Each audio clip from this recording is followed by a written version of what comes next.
Get us all camera strapped. Nice. Okay. All right. So, Thank you, Syndrome. let's talk about the series. We just did Secret versus Chaos here, which was Don't remind me. Don't remind me. a series that had no implications on the rest of the tournament because Chaos were ninth and Secret were second in their group no matter what. But this one is really important. Both teams are guaranteed into the main event, but we're playing for some serious seeding here. If Virtus Pro win both games, they are top 4 in the group. Yes. If Virtus Pro win one game, they are either getting tied for 4th if EG lose both, or there is they are not in top 4. there Those is, are the two there options. is technically actually it's because Navi's completed all their games that Yeah. actually make this whole scenario possible. But yes, if VP 2-0 this, they end up with 8 points. EG could go 8 or 9 points, or they could stay on the 7. And if Fnatic get 2-0'd and EG get 2-0'd, then we'll have a tiebreaker for 4th position, and Virtus Pro will take 3rd position. It's a bit of a funky scenario for it to happen. If EG win just one game, then they're up, and VP must 2-0 this series, or else they'll be drawn with Fnatic, and the tiebreaker situation will not count then because Fnatic will be 1 point up. Yes. So VP have to 2-0 this to get upper bracket, to get the best of 3 advantage, and not face that best of 1 elimination game on day 1 of the main event. And that really is the simplest way of looking at it, and which is kind of a blessing for VP, to be honest. Their tournament has not been very good so far, but now they're in a position where one best of 3 can decide. They can be in control of their own fate here with a 2-0. So a lot on the line. Fnatic, just one win would be enough for them. They've been looking much better than a lot of people expected. Going in, a lot of people were saying Fnatic were going to be one of the worst teams, but look at them right now. They're closing in on a guaranteed upper bracket start in the main event. It's always that fear when it comes to Southeast Asian teams. And I think a lot of teams that also just have that, well, actually, just Fnatic in general. Like, it's like they come in, it's like, man, these guys look really good. They look really, really strong. And then it's like, maybe it's not that great. Like, I think it was like Chongqing was like the only time was like, okay, now they're actually playing at the level they should be, but it was never enough to say like they could beat every top team that was out there. But yeah, this time around, VP's got to dig deep. They had a rough start to this tournament, and now they have to find their stride. And they've kind of, it feels weird. In a way, I want to say they've been warming up and they've been getting better, but there's still like these drop-offs. There's not like consistently, okay, now we're just playing better Dota than we did day 1, or now we've really figured out what we need to do. It's still this like awkward balancing act where they're not completely. Oh, that's an early Storm pick. Yeah, that's a hero I haven't seen as much as I thought we would. I actually thought we would see much more Storm Spirit in this tournament than we have, but he's appeared a couple of times in the last 2 days. But it's yeah, a little bit. Yeah, but it's still not like every game. It's one of Abid's absolute best. So I think Fnatic are like, it's crunch time, guys. We need to win. I'm feeling like playing Storm Spirit. So it's a playable lane against Kunkka. It's a very good hero against Elder Titan because he's super mobile, and he is the kind of hero that can actually get to Elder Titan in the backlines and stop him from annoying your entire team, which is kind of what that hero does. So I think primarily what prompted this pick is the ET, and then the added benefit is that it does fine against Kunkka too. If you get a Yule Scepter, you can't get X-Mark comboed, and you can play around the Kunkka pretty easily in fights. And again, the logic is kind of the same for both Kunkka and Elder Titan, right? The type of fights these guys take is this spot right here. Stuff will happen. And Storm is like, let me draw an X on it. This is where we fight. And Storm is like, no, stuff is not happening here. Stuff is happening wherever I want it to happen. And that's I kind of like this way of thinking from Fnatic. I like the logic. And they pair him up with, like, obviously with the Ancient Apparition in the team, one of the most successful support heroes I think we've seen. Just because he's been a really great counter to heroes like the ones they banned, like Alchemist. But how do you get a high regeneration team? How do you actually play laning phase as well? Because Ancient Apparition can really mess with that too. It's the nice added benefit of having the skirmish possibilities, right? You have a global support. There's not very many of these. It can Ice Blast Storm's target across the entire map. They can set up for a kill. It helps in this play style where you don't want this necessarily 100% centered fight, but you can play it around like getting a key pick off first with Ice Blast, and at the same time AAs can also play those one place team fight. They're not locked to one play style, whereas a hero like Elder Titan is a bit more, I'd say, limited in the types of fights that he wants to take. There's a Lion from VP, so they get an instant Hex against Storm. This is the reason they picked this hero. Probably going to be played by Solo as a position 5, and the Elder Titan would be by Roger, more than likely. 5 Lion is a tricky hero to play, in my experience. The hero gets a lot better with items, and especially cast range on this hero and reach is everything. And you just can't afford that dagger or that lens if you get shut down. Would you ever trade out like the ET into? Actually, no, because he's too good in his early lane. He needs to be the harassment. Would you ever run an ET5 to get that Lion the items? I would like to see that. I just don't think VP play like that. But like just looking at these two lineups against each other right now, I think it's better to play Lion 4. But I don't think they're going to do it. You never know, though. Does Solo play Elder? I don't think so. seeing Like, it. he's definitely a Lion player. Yeah, Like, he's totally he a plays Lion lot player. of Lion. I was just tossing out the thought because yeah.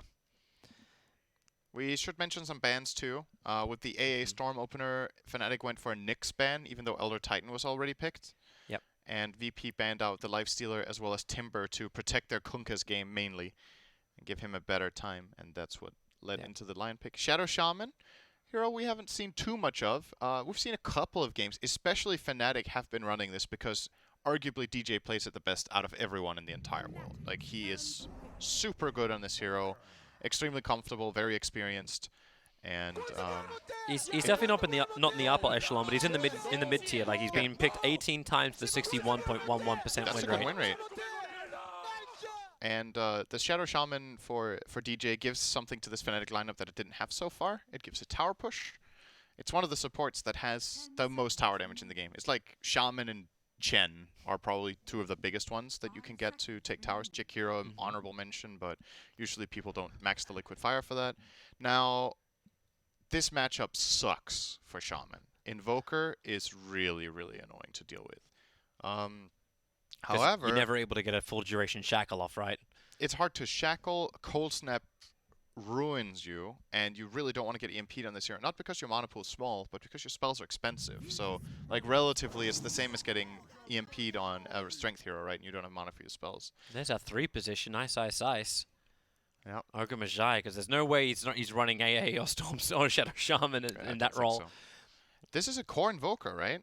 They could play core Elder Titan on Pasha, technically, and put the Invoker support.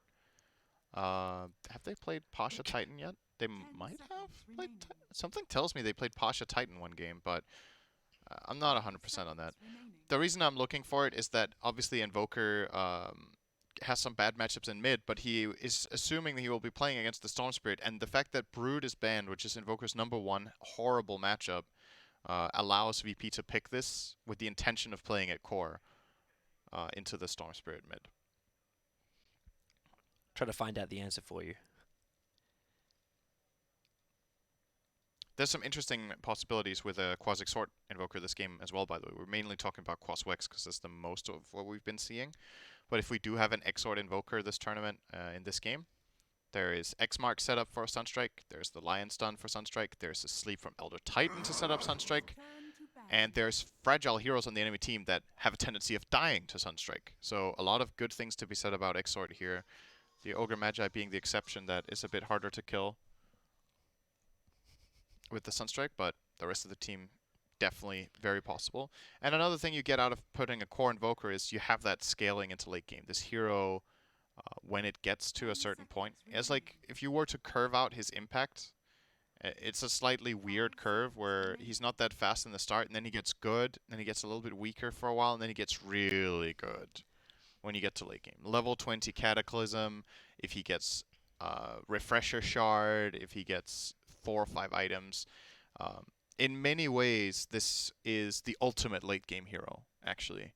And a lot of people don't think of it that way because, you know, BKB kind of counters it. So it's like, oh, late game, people have BKB, you just kill him. But if you outlast BKBs, this hero is the best hero in, like, almost any scenario in late game. In so many fights. It's insanely good.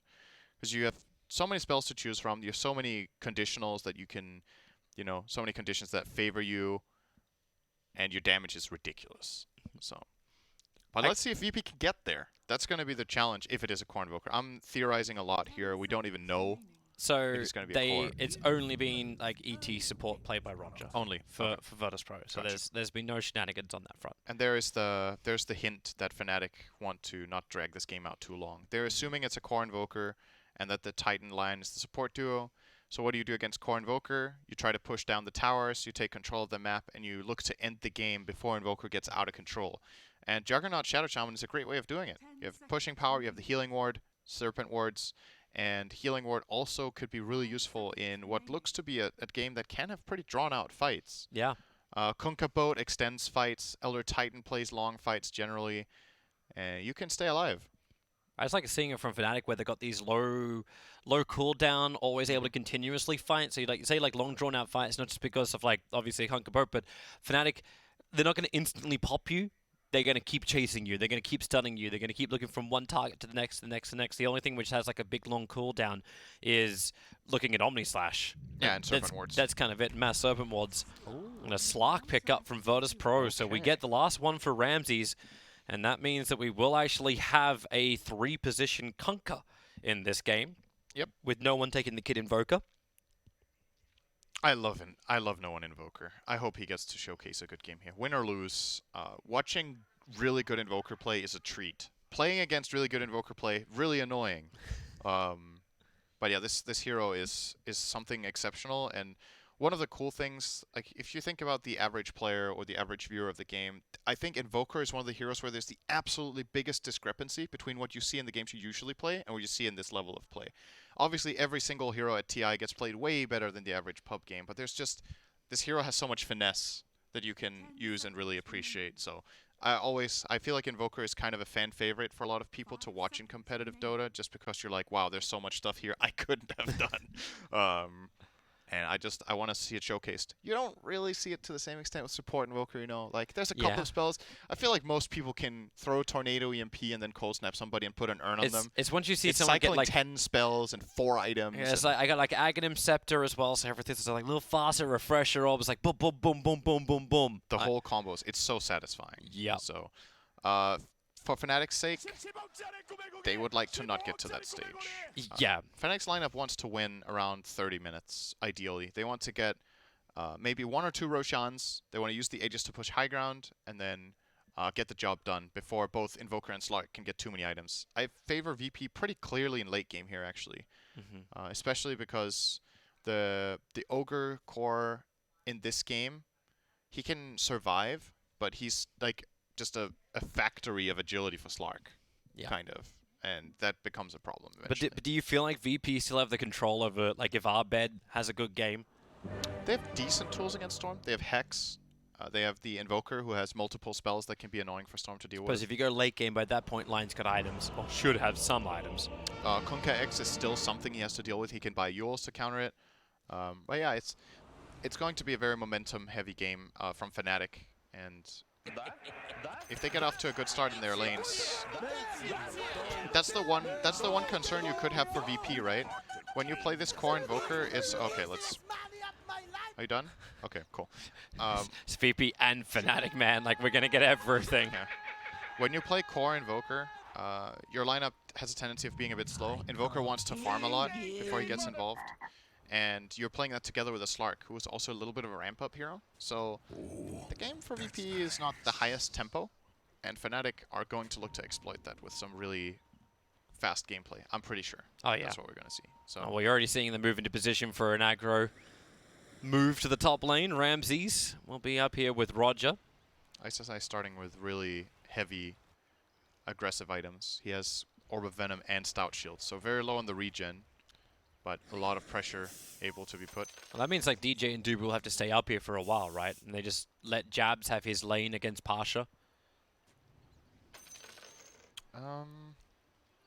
Like Jabs has Stout Shield and 6 tangos as well. I feel like that's a good Kunkka lane, playing against Jugger. I think you're pretty happy with that as an off-lane Kunkka, if you get this kind of matchup. Realistically, there's going to be a fight for this top rune, or maybe VP are just going to yield, and then the bottom lane will be inhabited by AA very soon. Well, stun time. Allow him to claim the rune, and potentially, with the shackles and cold feet, easy combination onto Roger. And I don't think Ramses wanted to have any kind of part of that at all. Oh, He was over in the lane. He did the right thing not going there. Roger was probably not expecting them to skill like this. Now they have both the cold feet and the shackle. But in many cases on Shaman, I really dislike skilling shackle level 1 because, you know, the other shock is your huge harassment right from the beginning in the lane. But the thing is, their lane is so strong that this skill build can actually just kill right now. And because Ice goes to Firebolt, they're actually able to get the control out to begin with, and there's no stun to cancel this. Oh, not again, Elder Roger. Titan gets caught. There it is. Moves in, and this is a huge loss if Roger dies, because he can't TP back. Look at Ice. Cuts through to get in front, ensuring that Roger can't just walk back through the tree line. So no TP scroll, and Ramses is now completely solo against this lane. That's, I mean, that's just sloppy, right? He gets into a position where he can get caught when they don't have any information about support locations yet.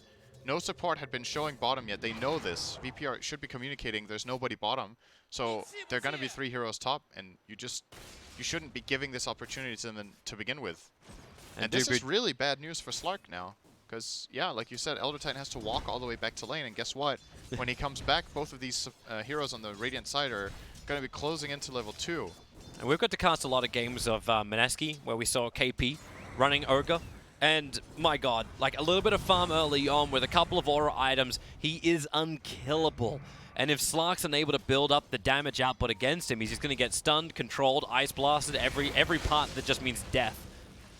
So it's very problematic to give that Ogre the extra life. Arbed getting very much up in no one's face, but 2 points up in Quas. He's playing Crosswex mid. He is playing Crosswex mid. So no Quaswick Sword. I thought he was maybe going to go for the Quaswick Sword build this game, but no. It's at least a Quaswick starter. There are different builds to Invoker. You can go 4-4-4 even as a build with the later XR points. We'll see. So Roger boxing out DJ a little bit, but can box back, especially when he gets Bloodlust on him. Shadow Shaman, one of the better lane supports to give Bloodlust to because he has super high base damage, but not the best attack speed. I wonder if Solo actually can get this kill. Colfie's coming out. He's got Hex as well as Earth Spike, and Dubu's out of mana. He'll try and cut through the Alpha Wolves. That actually just helps with the extra damage, so Solo, he's been chasing this ever since Dubu denied the bottom rune, and it kind of like taunted his way through it. I think ET's dying in the meantime, so Dubu buys himself a little bit of extra time. That's a waste with a bit of a salve. And yeah, he's most definitely dead. Potentially denial to the Alphas. Oh, he did. He actually did. Solo's worked so hard for that, and then the neutrals claim it. That is sad. That's just sad, man. That feels bad, man. Okay, so maybe he can get Arbed. Like, Arbed's already, like, vortexing back no one, but no one had a couple of stick charges available, so Arbed, Cole snapped up, hexed up as well, Solo keeping the damage coming in. Arbed's got one bottle charge with Tornado, he'll hit the ground, and Arbed will fall. That's a big the bottle charge was nowhere near enough, and Solo's now going to deny himself to the mid-tier 1 tower. Yep. In a way, Abed kind of should have expected this rotation. His support just died in the wolf camp right below.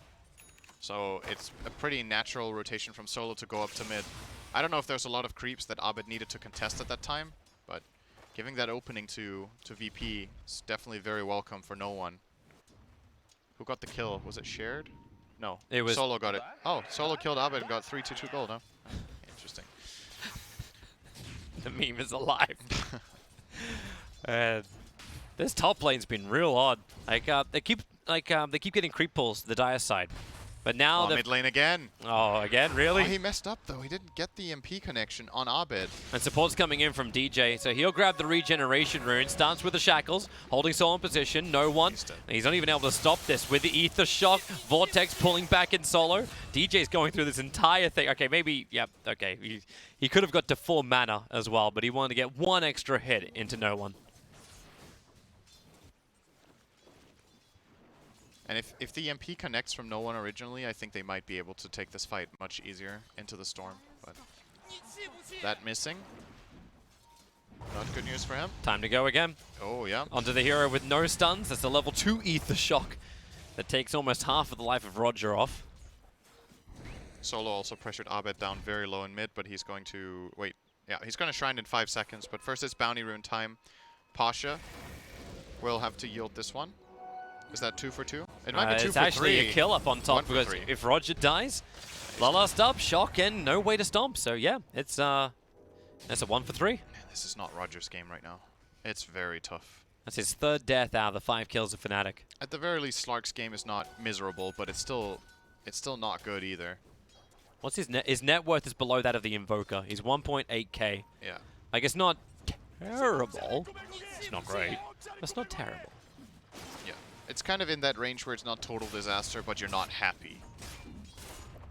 You're definitely not happy. With Slark, you want to have a very good start and be able to snowball a little bit off it, but they just shut them down. These 2 kills on Elder Titan top really decided this lane.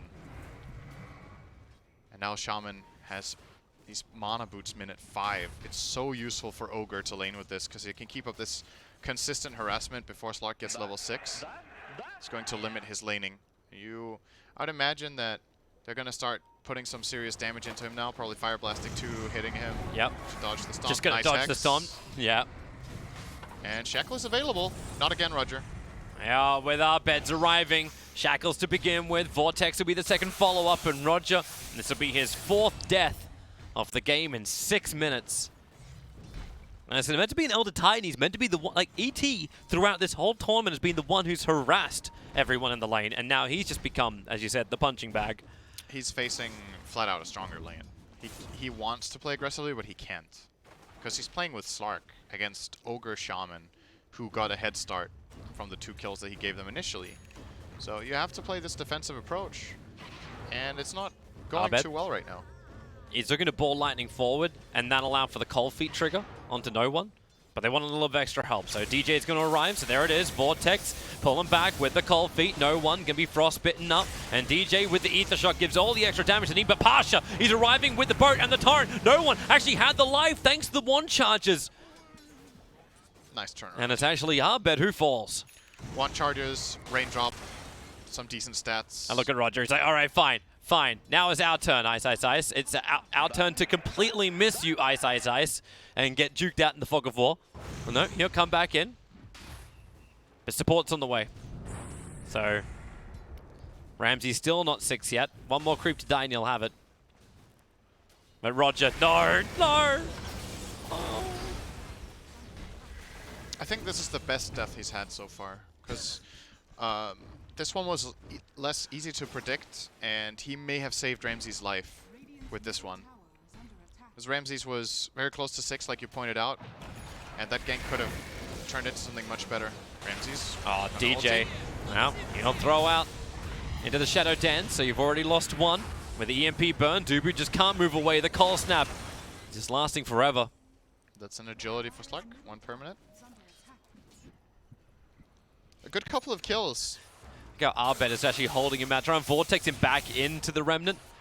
And no one just tiptoeing around it. Now Solo will also arrive with the Cold Snap. They need to get the Hex to stop Arbed from getting the jump away and the Invis Rune trigger. And he gets both. And now Slark is relatively closing in. He has about the same amount of raw gold behind, but percentage-based is catching up. Oh, this is a very dead Ogre top, I think, as well as mid. Dubu as well as DJ, they just don't stop. No one will go invis. The cold feet trigger, they can see him because they put the sentry wall underneath the tower, but once again, Pasha TP's in. Arbed, he's going under the tower with a huge ball lightning forward, and then no one. That's actually is Pasha who hits him with the Tidebringer. Pasha's TPs have been super good this game. Shackle, cold feet.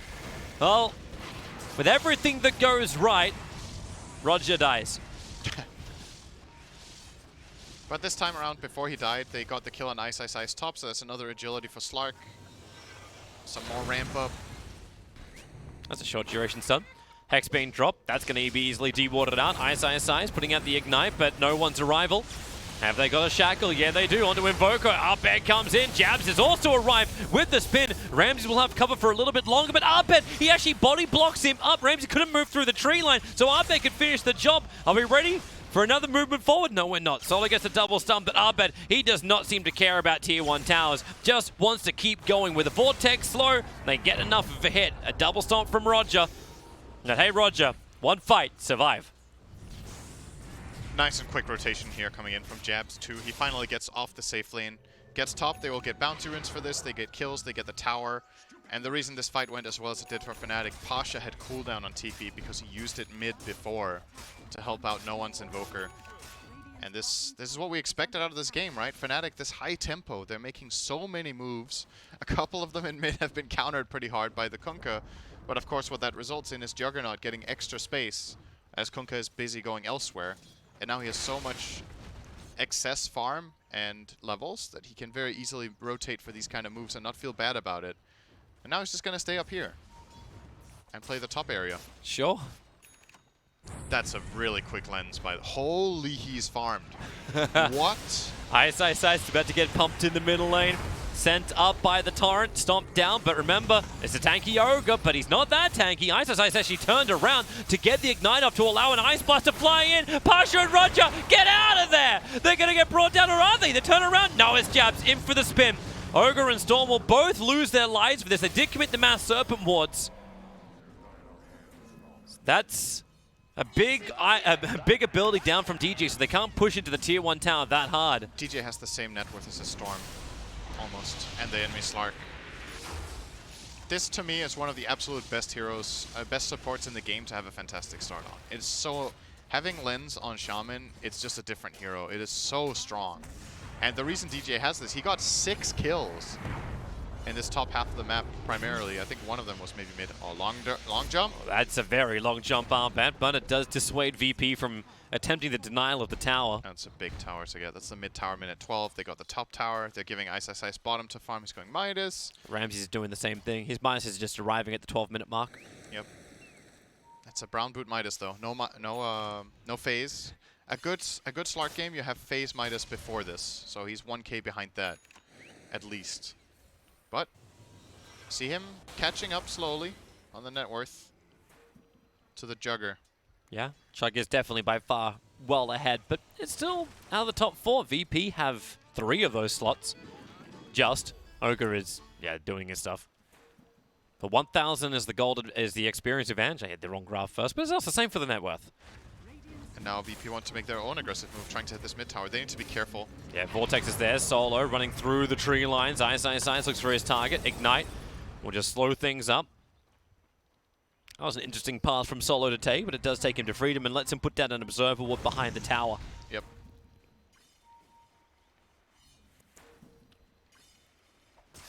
So VP will lose some of that defensive vision they've been playing with. The Observer and Sentry has been protecting their northern jungle for a while. So Roger will have to replant. But very, very defensive. But they did see that Obs get planted. No one? Do you think he has a kill here? This is a bait. DJ. Jabs is running up through the side. The Hex is out. The Mass Serpent wards combining with the Omnis Ash as well as the Ice Blast. Roger and Pasha get hit. DJ gets a little bit more control time, but Arbit with a Haste Rune doesn't need to burn any more Ball Lightning. And Roger, it wouldn't be a VP fight without another death from him. This will be the 8th one into the tree line. Jabs is chasing him down too. He'll be the one to claim him. Tough times. There really is. You know, I love Roger. Actually, I've loved him since like the first time I saw him playing over on Na'Vi. And just been one of my favorite players, so it's some gentle ribbing. It's been a rough game for him, no doubt. I guess the fortunate thing here is Elder Titan actually can do a lot without farm. So if you have to die a million times on a 4, I can think of a lot of worse heroes than Elder Titan. It's primarily about the spells, not so much about having the reach or perfect positioning, because you have reach, right? Your hero just can stand 1k range behind the fight and get its spells off. Yeah. It's nice, you get these Tranquil boots, so your spirit is faster, you get a Wind Lace, and then beyond that you probably buy some Clarities and just cast your spells in fights. We're about to see a smoke up for the 15-minute Bounty Rune fights. It's a little earlier, 30 seconds before they're up, but Arbed, DJ and Dubu teaming up once more. The Juggernaut's up on the top lane, but I don't think they'll take the bait. Like, no one's just been trying to clear this out from range.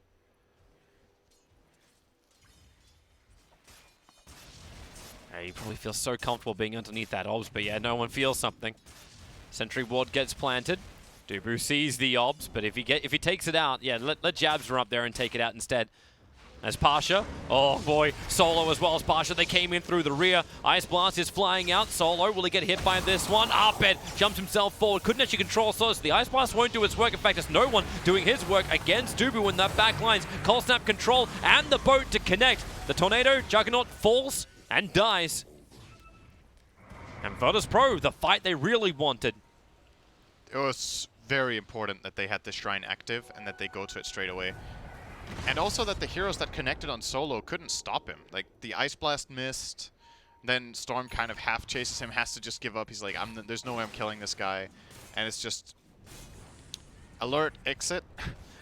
It wasn't the fight that Fnatic wanted. They wanted the fight. They wanted the fight in the lane, not the Shrine. You can, if you want to fight over here, you have to have either Ogre or the Shaman in position so that when this line gets spotted, he just gets blown up. Nice dodge from Ramses. They should let the Ice Blast fly all the way out, as opposed to showing it to VP that it's been thrown. You're going to see this in quite a few of AA games at the higher levels, because the information has value. And that means if the AA Blast misses, even if you can hit a bit of a creep wave or whatever, sometimes it's better to just let it fly off the map so the enemy team doesn't know that it's on cooldown, just in case that could prompt them to make a move or go for a team fight, whatever it is.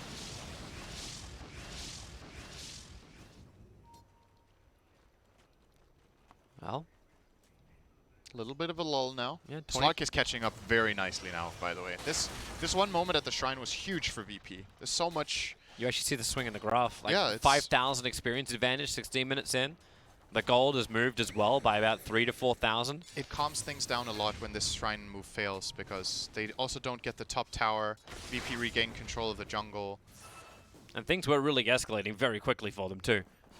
Like, it was kill after kill after kill, but I'm wondering if you actually just hit the point of diminishing return. Like, you killed, like, half of your kills are on Roger. Yes, that's a big part of the problem, is that Roger, yeah, you can keep killing the Solar Titan, but at some point there's not much value. And are you securing yourselves a good game on top of giving him a miserable game? And not really. Abed's game is actually pretty mediocre at best right now.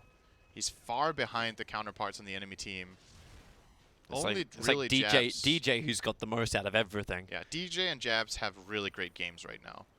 But the other cores... Speaking of Jabs, Roger's not going to do anything with this. If he revealed himself, it would have potentially been just a straight-up gank. Instead now, Ramses, well, he's already used the Dark Pact. And is there a stun? Is there something to stop his TP out? There is not. Because they were focusing too much on the Slark, Roger can walk away and survive. They got nothing out of that. That's really, really good once again for VP. Yeah, things are starting to look pretty good for them now. And we talked about how this game going later, it's going to be great for VP when no one starts scaling. He went Quaswex Invoker, but still went Midas before the Vessel. So he can transition into this Exort build later on. Probably going to see him keep these 5 in Quas and just max out Exort now to get the more damage output.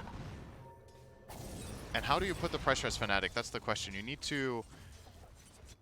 I think you need to either force a Roche fight or go and take this top tier 2 tower and just have a better execution when moving into the enemy jungle. They're taking the tier 1 on bottom lane instead. They did use the Mass Serpent wards from DJ to achieve it. Yeah, that's necessary. They have to do that. So it's something they claim, but it doesn't really limit VP's map too much to lose this tower right now. So not that big of a deal. It's still a good pickup for Fnatic regardless, but now comes the real challenge. Whatever the next objective is going to be the hardest move they'll have to make this game, I think. Whether it's a Roche or a big tier 2. Because I don't think you're satisfied with just farming. Like, Abed's game isn't good enough for that. Yeah. They need to force the issue. It does feel that way. But right now, Fnatic are moving up towards the top lane. So 3 heroes together. The only person who's around here is Pasha. And he knows he's not under vision. He's underneath his own Observer and Sentry. Man, he's farmed. He has Pipe, almost BKB. It's just this full-on tank-style Kunkka. Like, no big damage-dealing items at the beginning. Feels almost odd, but it's just because we've seen one-position Kunkkas. Yep. I like his Pipe pickup a lot. I'm not sure how much I like the second item BKB in this game. I don't know if it's necessary. It's a good way of guaranteeing a good boat and an X-Mark maybe getting off on Storm.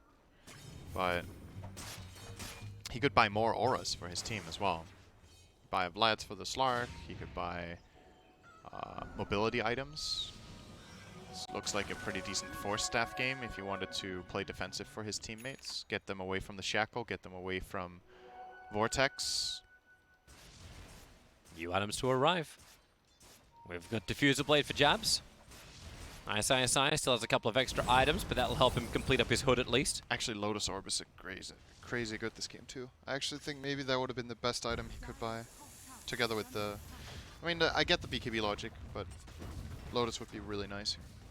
No one's going to walk up and try to kill off these Serpents. They're not interested in trying to defend them because there are only 3 heroes up here, and VP are actually wrapping around. Smoke's going to break. Nice placement from Dubu. Oh, but the Spirit's going to find him straight away. And, well, the Stomp, that TP, wait, that was not going to happen. Wait, he can Ice Blast and at least chill the Conquer, but, yeah, that's... That was one of the most optimistic TPs I've seen all TI. You have a Spirit on top of you.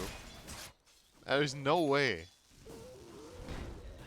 Yeah, there's only so optimistic you can be. Yeah. That's, That was not going to happen. But it's still, honestly, from Dubu, this is a good play. Even if, not the TP, but being there and breaking the smoke is very, very good. Yeah, he dies instead of one of the big cores from Fnatic. They get a lot of damage onto the tier 2 tower on top lane because it was only no one taking them out.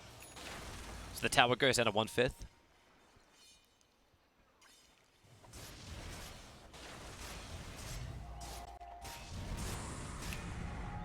Fnatic, they will have snakes again in 50. DJ is actually only 100 gold away from Dagger.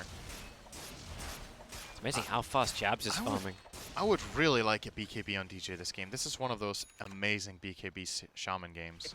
He's probably going to get it after the Dagger, but honestly, maybe he could get it before. He probably needs the Blink, because we've seen DJ having trouble keeping up with the Storm Spirit. Like, Storm is... Arbed has been very open to diving even behind towers very, very deep. Yeah, if you start joining Abed in his diving adventures with Shaman, I don't think that's going to end well. So you're probably not getting the Dagger to follow your Storm to the backline. You're getting it to get the initial catch, but I really like BKB as a choice in this situation. Let's see if he does commit for the Dagger. He does. He's probably going to quick buy the BKB as his next major item in the game. It's... With the Blink, one really big upside is that he has the catch for Slark. It's one of the things that is almost impossible to Dark Pact unless you see it coming, because he's just going to blink instant hex you from long range. So that's good. But in the way of team fighting right now, Shaman is relatively exposed at this point against these heroes. We've talked about Cold Snap, there's X-Mark, there's Lion spells, there's the Elder Titan Stomp you have to navigate. There's so many problems. Speaking of problems, Ice. He's trying to move into the trees. Roger's keeping the Spirit right on top of him. TP support is on the way. But the rest of Fnatic were far up north. So the Mass Serpent wants it down, and Invoke will be hit by that DJ. Wants to keep the Shackle on him, but he'll have to blink away, realizing Roger had already moved over. Arbed, the Sentry Ward, is giving the reveal, and no one tries to run away, and he's able to do so. And then Finger of Death from Solo takes down Arbed, and Jabs in a horrendous position. Trying to run himself away from this. He can't even Omni-Slash in time. Ramses was right on top. Ready to get that AoE splash. And now Fnatic will not only burn their Mass Serpent Wards without a push, but they're going to lose their own tier 1 tower. And they were just not coordinated well enough on this Invoker kill. The jump from DJ to get the Serpent Wards, Hex, and Shackles off was really nice, but Storm arrives too late. If they want to get these kills around the tower, people have to be able to combine spells faster than that. The Ice Blast was good, but the cores came in too late, both of them. And you end up losing cores, you end up losing the tower, and Slark currently... Okay, never mind. I thought he actually hit more times than 5 there. He doesn't have too much agility to work with. It's obviously something VP will be thinking about in this game is if they have these long extended fights and they win them, Roshan becomes a possibility. When Slark has a lot of agi. I actually can't believe how many levels they've actually got too. Conquer and Slark are at level 18. The closest is 16 on Juggernaut, then 14 on Ogre. Arbed is level 13 on a Storm Spirit. His game has been pretty miserable overall. Yeah, and he largely has himself to blame when you think about it. There were these 2 dives on mid that failed. When you make aggressive moves on Storm like that and they fail, your curve just, you ramp down hey, so Roger! fast. Oh, hey. It's that time, Roger! Honestly, super fine. He broke a 5-man smoke. Yeah, he did. He's totally okay with this. Not a problem. He's the lowest net worth on his team, by the way. Solo is farmed. We talked about how we thought Elder should become a 5 and Lion should become a 4. Well, guess what? Solo is the guy with the good game this time. He's rich. And Elder has started playing the 5 role. Look at the items. He's buying the wards. At least I believe so. He's the one carrying them for now. Doesn't mean he bought them. But, I mean, can Solo really have bought all of these things? Not what, no. It's definitely the ET. ET's still dreaming of a Vlad's though. If he can do that, that'll be fine. Yep. There's your aura. Sunstrike scouting out Roshan. No one's in there. Roshan's not being attacked. Arbed's looking at it though. But good to see the VPs keeping their minds open that it could be happening sometime soon. Man, Arbit's game is so... Oh. When you make aggressive moves on Storm early on and they fail, it hurts twice as hard because of how much this hero really rides on that momentum wave. Just And he didn't get kills for it. It's one thing if you trade and you die and you get another kill and it's like okay-ish, but he failed. Oh no. Oh god, it's just the solo kill on Roger. DJ blinked up into the trees, but the Shadow's gonna get the kill. Skull vision. DJ will not get out of this one. And he's worth less than Roger. Meanwhile in mid, to Ice, Pasha starting it all off. Ramsey's moving in as well. They know there's no Ice Plus. They feel pretty good to try and fight this one. Ice doesn't have a force off any way out. This one, Arbed, in fact, even moving in and realizes that there's nothing to be had here. Ice will go down. The buyback even from ET. Just in case his net worth wasn't ripped apart enough as it was. But together, Virtus Pro now pushing the mid tower and the bottom tower. Can you defend this in any possible way? You don't want to, I think. Storm finally has BKB. So now he can have a fight. Does he have enough mana for the fight, though? When you go for this BKB as opposed to, like Yules or... He definitely will have relatively big mana problems, but I kind of agree with the choice of going BKB here, though. Usually what you see Storms do is go Kaya and then either Orchid or Bloodstone to have that extra mana, have the extra utility, and being able to do more in fights, but... You've seen how the fights go so far. Oh boy. DJ try to actually blink dodge and get the hell out of there. Didn't really happen perfectly. Nice multicast over on the Slark. Jabs comes in, then realizes this is not where he wants to be. That is an Alacrity buffed up Slark. And maybe VP come up. They got a catapult there. They know Shaman's down for a bit. Even if they don't take the town, they can force a buyback.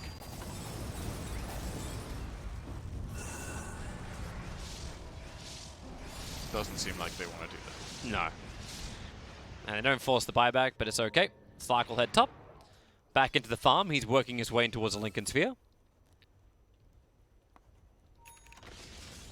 There's your 4-star. It's like with all the slows, with all the control, Ice knew he needed something to reposition.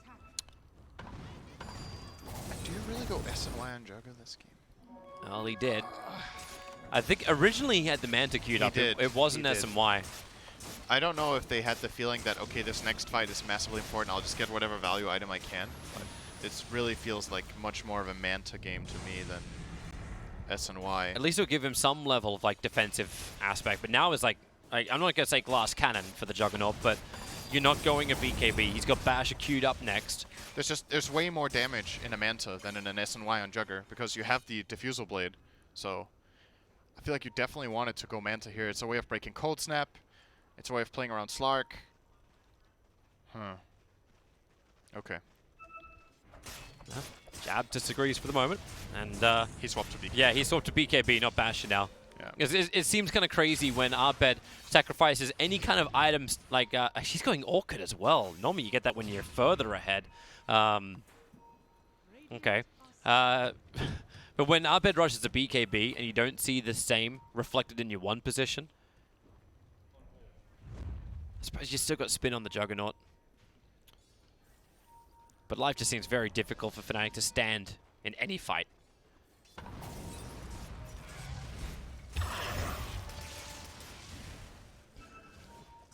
It's very quiet right now. VP are getting ready for a smoke move before the bounty runes spawn. If this move is successful, they could get 3, even 4 runes, just from sheer numbers. It's like Fnatic's looking to fight them too, but they don't have an observable up on the hill.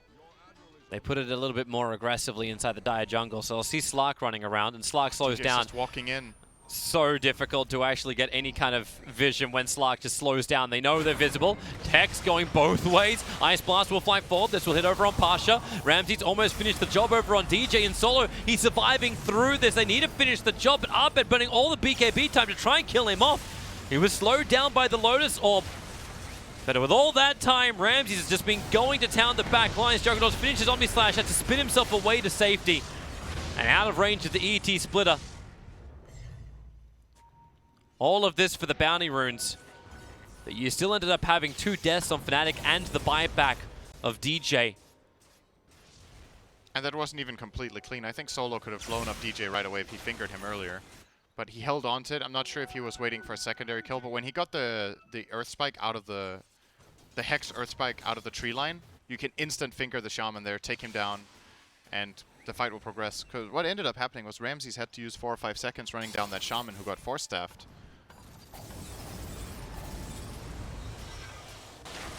And honestly, a bit surprised that DJ was even the one to go in front there anyway. Send in the Ogre first. Your Shaman has huge range. He has a dagger and a lens. He should not be the one front lining for you when you go into darkness. Or, well, I say darkness. They even had a ward down. Yep. But didn't expect to get caught, I suppose. Well, Jabs at least get his own TP out. He changed his build again. He's going Butterfly on Jugger. Again? Yeah. But this time he's committed because he's bought an item.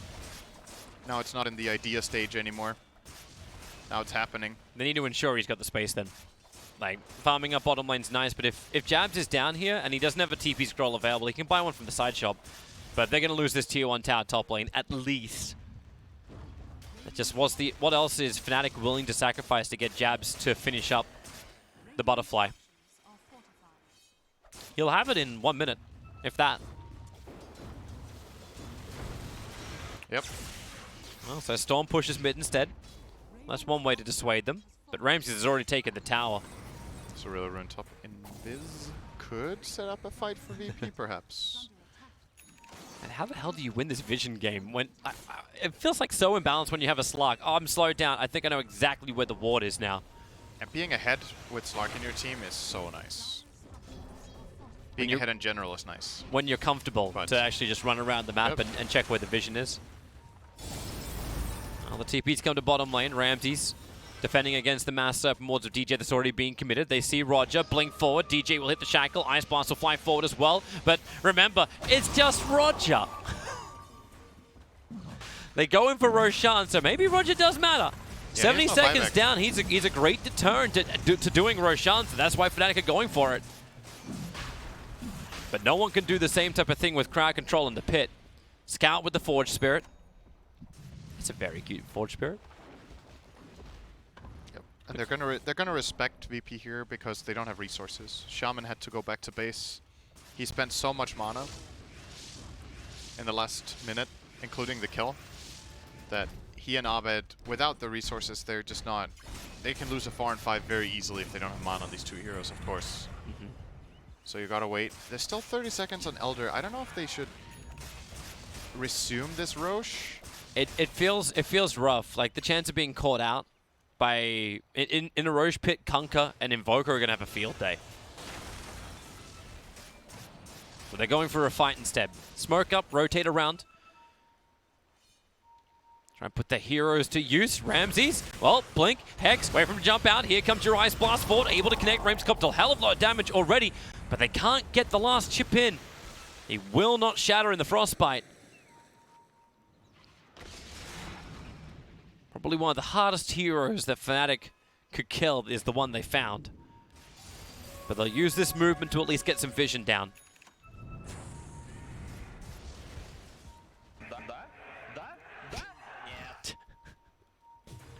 Jump in. Ramses found his target. Ogre. Ice does have 4 staff available. Doesn't get himself out of Roshan, however. Maybe he gets bashed and denied. Nope, no one's got him. It's 11 stacks stolen. What's the BKB burnt from no one? He'll run underneath. Dust, Sentry, Invoker, hexes him up. The Mass Serpent was actually catching Solo over in the tree lines. The ET splitter. It's a nice bit of control, but Jabs, has he got a little bit more into the Omni Slash, wants to kill off no one. Abed will be there with him, and then Ramses, but they're all out of abilities, out of life, out of mana. Abed's been drained dry from Solo. Has nothing more to give apart from his life. And Ancient Apparition's the sole survivor. Now VP can go for Roshan, or they can go for something more like a tower. I'll go for Roshan. So many stacks on Slark. 12 permanent stolen agility. And currently sitting on 28 temporary stacks with a 25 talent. Not sure how many of them he got before he skilled that, but it's going to last forever. It's starting to look like a very clear VP victory now, unless somehow you get this Abed Storm online. He's just, again, you have this fight that extends over just, I don't know, 10 seconds. The Storm is out of mana. Doesn't have much more to bring to the table. The moment the first Slark jump fails, this gets really difficult for them. They commit mana, they commit cooldowns, they show their position, and VP are very comfortable to just go back in and start a fight shortly after. Yep, off we go. So this tier 2 tower is gone. Ramses will not be stopped. Yes, Solar Crest him, yeah, Lotus Orb him, Alacrity him. And up they go to the tier 3 tower. Storm Spirit, that's not the creep wave. And Ramses, he's in pretty deep on Ice Ice Ice. He'll bounce himself away, Pasha. He knew he was there to do first aid. And Duper will successfully TP out of bottom lane before no one can reach him. And even, yeah, Moonshard, Slark. He's so stacked right now. It's hilarious, like he doesn't even need to, like, no need to consume it. But the rate he's been farming, he'll definitely do it sometime soon. Great Observer Ward, gave so much information. Ramses moves so quickly with that Blink Dagger to initiate. Already getting the kill. There is Frostbitten over on Slark, so going in deep. Got to be a little bit more careful about this. Jab's already having to spin outside the base. The BKB of Ramses going to wear off in a second, but he's just waiting out the entire Frostbite duration. And now Arbet, is there a catch? Is there a grab? He jumps in, breaks the link, it's fair in the Lotus Orb. Instant hexed up as well. Couldn't do jack. Apart from buyback, it's time to go in. Slark, Omni Slash down for Jabs. Four-staffed out the Mass Serpent Wards. Slark will respawn inside of them. He's put his phase boots in, but may as well just eat up the Mass Serpent Wards anyway.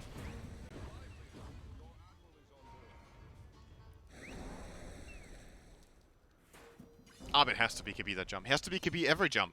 That's why it's dangerous playing against a line with these items. You don't get the luxury of jumping someone by surprise, getting the kill, and then getting out. You are committed when you go in. Spyback is ready. Slark's going to regen up. Great EMP. Ice, Ice, Ice. Still has a couple of one charges available, so he's not done just yet. Looking for some stuns, looking for some control over on the Invoker. 3 times multicast, combining with the Shackles. Ice Blast is flying in. No one will be hit by that, but he's BKB'd up. Can't say the same for DJ. He's already dead. And Ramses moving in deeper, looking to stack up the Essence all over Ogre. And the tier 3 tower will fall just next. Dubu, next on the list. Not the tier 3 tower. This Blink Dagger is just enabling Slark so well. 17 stolen in.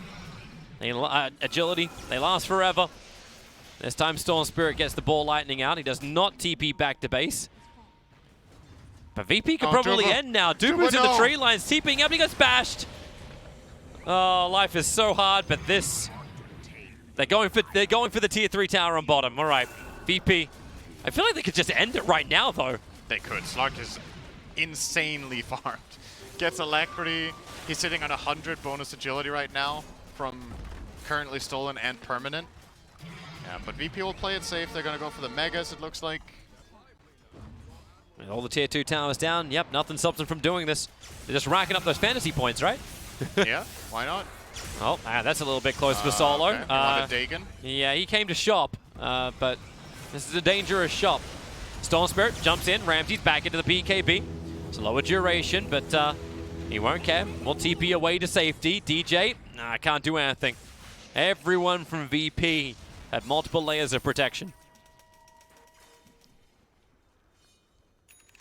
And now it's a matter of how long, what does VP feel like what do they feel like they need before they go and just finish this game? Do they want to wait for an item timing? Do they want to wait for another Aegis?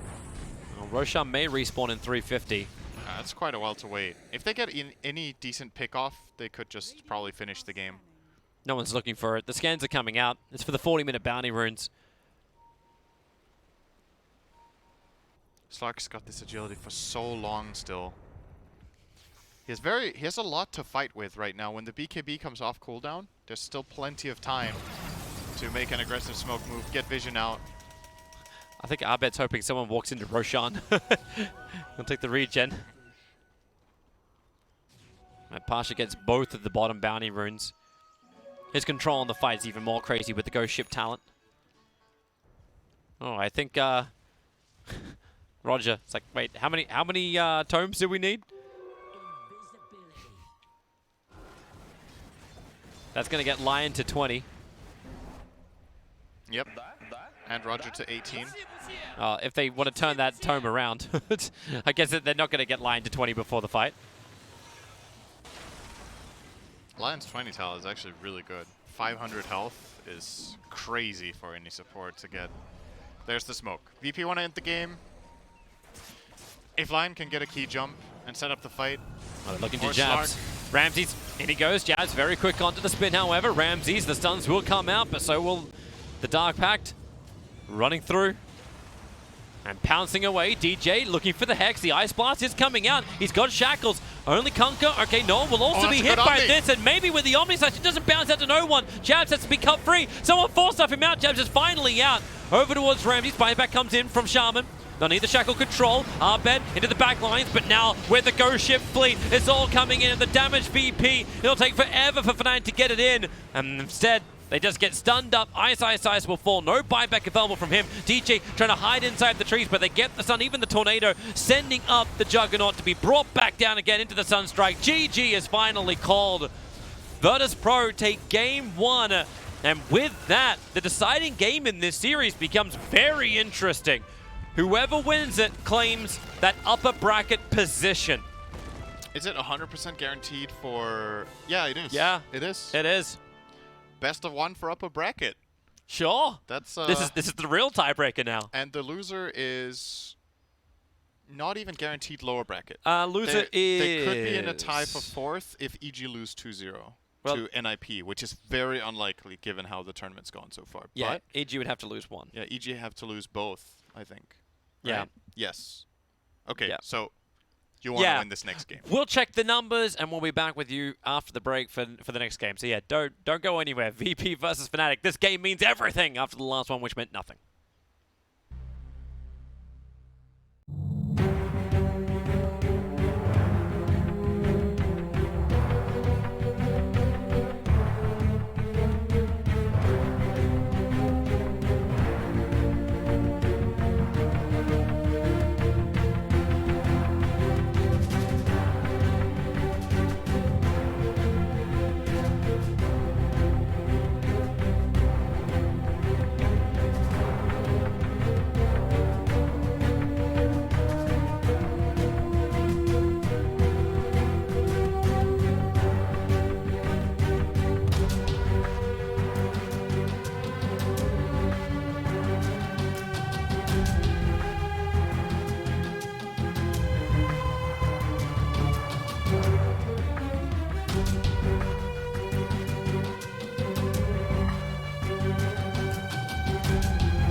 It is looking to be the final game of the B stream, Cinderin, because Now it's guaranteed the last game. Of the it's yeah, because it'd only be like a 2 to 3 way tie, not a 4-way tie, which means there'll only be one game played at the same time, which means the main stream will be the only one. See, we did the math. We promised. We promised we would do the math in the break, and we did it. and we did it. Would you like to know the math? The math is the fact if VP win this game, they're in the upper bracket, and Fnatic will be in the lower bracket. And if EG win a single game, there will be no tiebreakers whatsoever. And if Fnatic win this game, they will be in the upper bracket. And if Fnatic win this game, they will be in the upper bracket as well. This NIP is the second team out of TI. They've joined Chaos in that position because of victory that happened by RNG. So that was the math that was all being done in our heads. Yep. Yeah. So to the game. We have ourselves a draft. A big and very important draft. Huge one. Huge. This massive. Single massive. game. This single game puts one of these teams in the top 12 and only one series away from a top 6. Yeah, did we look at the difference in prize money even? The difference between 12th and 13th through 16th is not that massive, but obviously getting into top 8, that's when it starts to really kick in. And these teams are not only playing for the money, Toby, they're also playing for the pride and getting as far as possible in the tournament and that hope of getting a podium finish or, of course, just winning the whole thing. As well as the money. Undeniably so. Okay, right now it's 666,000 for 9th to 12th. Okay. 666,248 to be exact, and 499,685. So to make that a little bit easier to digest, it's about 160,000 is difference. 33% more than 13th through 16th. That's about right. It's a 33% increase. Okay. Yes. Huge, massive, brilliant.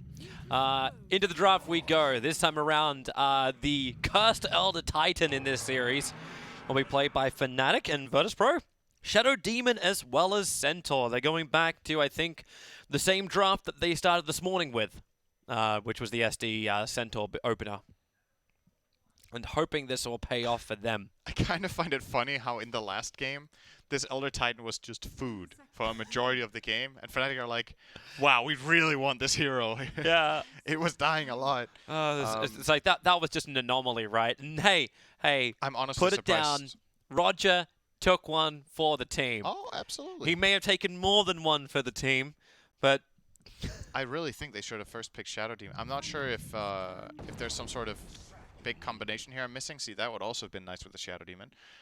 But maybe they just feel like VP are a little bit too comfortable when they have that Elder Titan in their team, helping them scout out, protect Roshan, give that zone control, make it hard for them to fight. Maybe it was just too big of a problem that, you know, sometimes the perception of the viewers is very different from the perception of the team, pretty much always. Yeah.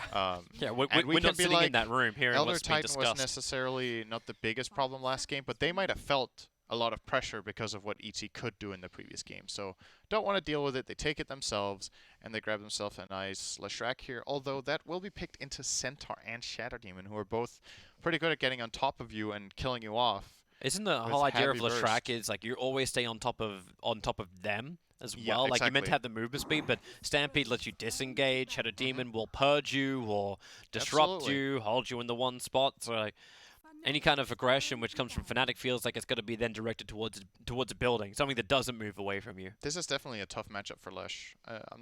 The hero is really good right now, but I don't know if you want to pick it in this position. But we'll see if Fnatic make it work here. I like this from VP again. They're banning out the Timberstar in the second phase. They're banning out the heroes that Ice just knows. They know he can carry with and do what Ice does best, which is sit in one lane and draw attention. That's what Ice does the greatest, and Timberstar enables him always to do that. Ogre's a little different because he always has to move with his team. Yeah. He doesn't just push the lane out, and this Midas-ing, multi-casting kind of thing doesn't feel right for a player like him. I would agree with that. Lifesteal are taken out as well, so what are they thinking? Yeah, why did Fnatic ban Lifestealer against the Centaur team? It's also good against Leshrac. Maybe they thought VP were going to pick Lifestealer on third. It's a hero that Ramses plays a lot too. It's that hero that you can leave Ramses on and you know he's going to be fine with. You don't need to put a lot of support to him. It's a good pick for both teams, so I guess you ban it as the team that doesn't have the first pick out of the phase, because it's good against Lesh and Titan, and it's good with Centaur for the vehicle aspect. So yeah, I can see it. And Fnatic might not even want it themselves against SD. Meepo ban against Abed, Yeah, covering their bases. Yeah, you look for that hero which is just able to completely overrun you and just give Fnatic the victory. What do we got? Lina. More than likely position 4, but of course a flex pick in this position. No one plays mid Lina. Yeah, The player, not nobody. There have been mid Linas this tournament, but more 4s, I think, overall. yeah, Than it's than definitely mids. been fours, especially the combination with Grimstroke. But Lina and SD is also a classic combo. There's a lot of setup for these AOE stuns that exist. Absolutely. This is a really classic vintage Virtus Pro playstyle, right? 3 heroes that all have stuns and burst. Plenty of catch, plenty of desire to fight. It's actually when you almost want to see no one's Invoker again, so then you go for the full They could do combination where that. you have Disruption into Sunstrike and see him run not Quas Wex, but Quas Wex is good against Lesh. It actually just trash Lesh's Yeah, game if you do it's that. good. And Brutus banned again, so they actually could go for it. Last time they knew there was going to be a Storm mid, and this time Fnatic's lineup is a little less obvious which direction it's going in. You know what this may actually But be? It may actually be an Ice Ice Ice Slash. Like, they could actually run him they could. with that. And I'm only thinking that because it feels it's a little too early to pick up to say, like, this is going to be our mid. It just feels like a tough Leshrac game in general. Yeah. I don't know what position it's right to put it on here. Like, That's a risk game. you can't put it in 5. You can. Like, really? You actually can. How does that work apart from sit behind a tower in the Fog of War with Edict? When you have Wraith King in your safe lane, you can enable Leshrac to be a 5 because he has a stun that deals good damage. He's ranged, and Edict in the early stages before all heroes are tanky and have a lot of damage, you can actually do quite a lot with 5 Lesh. And you know, the flavor of the month is Bracer, and you can afford those as a 5. So Okay. Leshrac 5 with 3 Bracers is an absolutely viable strategy. And the reason I'm leaning toward it is that I feel like the core Lesh has just got really bad matchups, but they did choose to pick it anyway. So maybe they're like that confident that they can pull it off with Abed on the Lesh. Yeah, it's not like they were trying to block it from Virtus Pro. Like, they picked that last in the first phase. So That was the 10 pick, yeah. yeah. That was after SD and Centaur.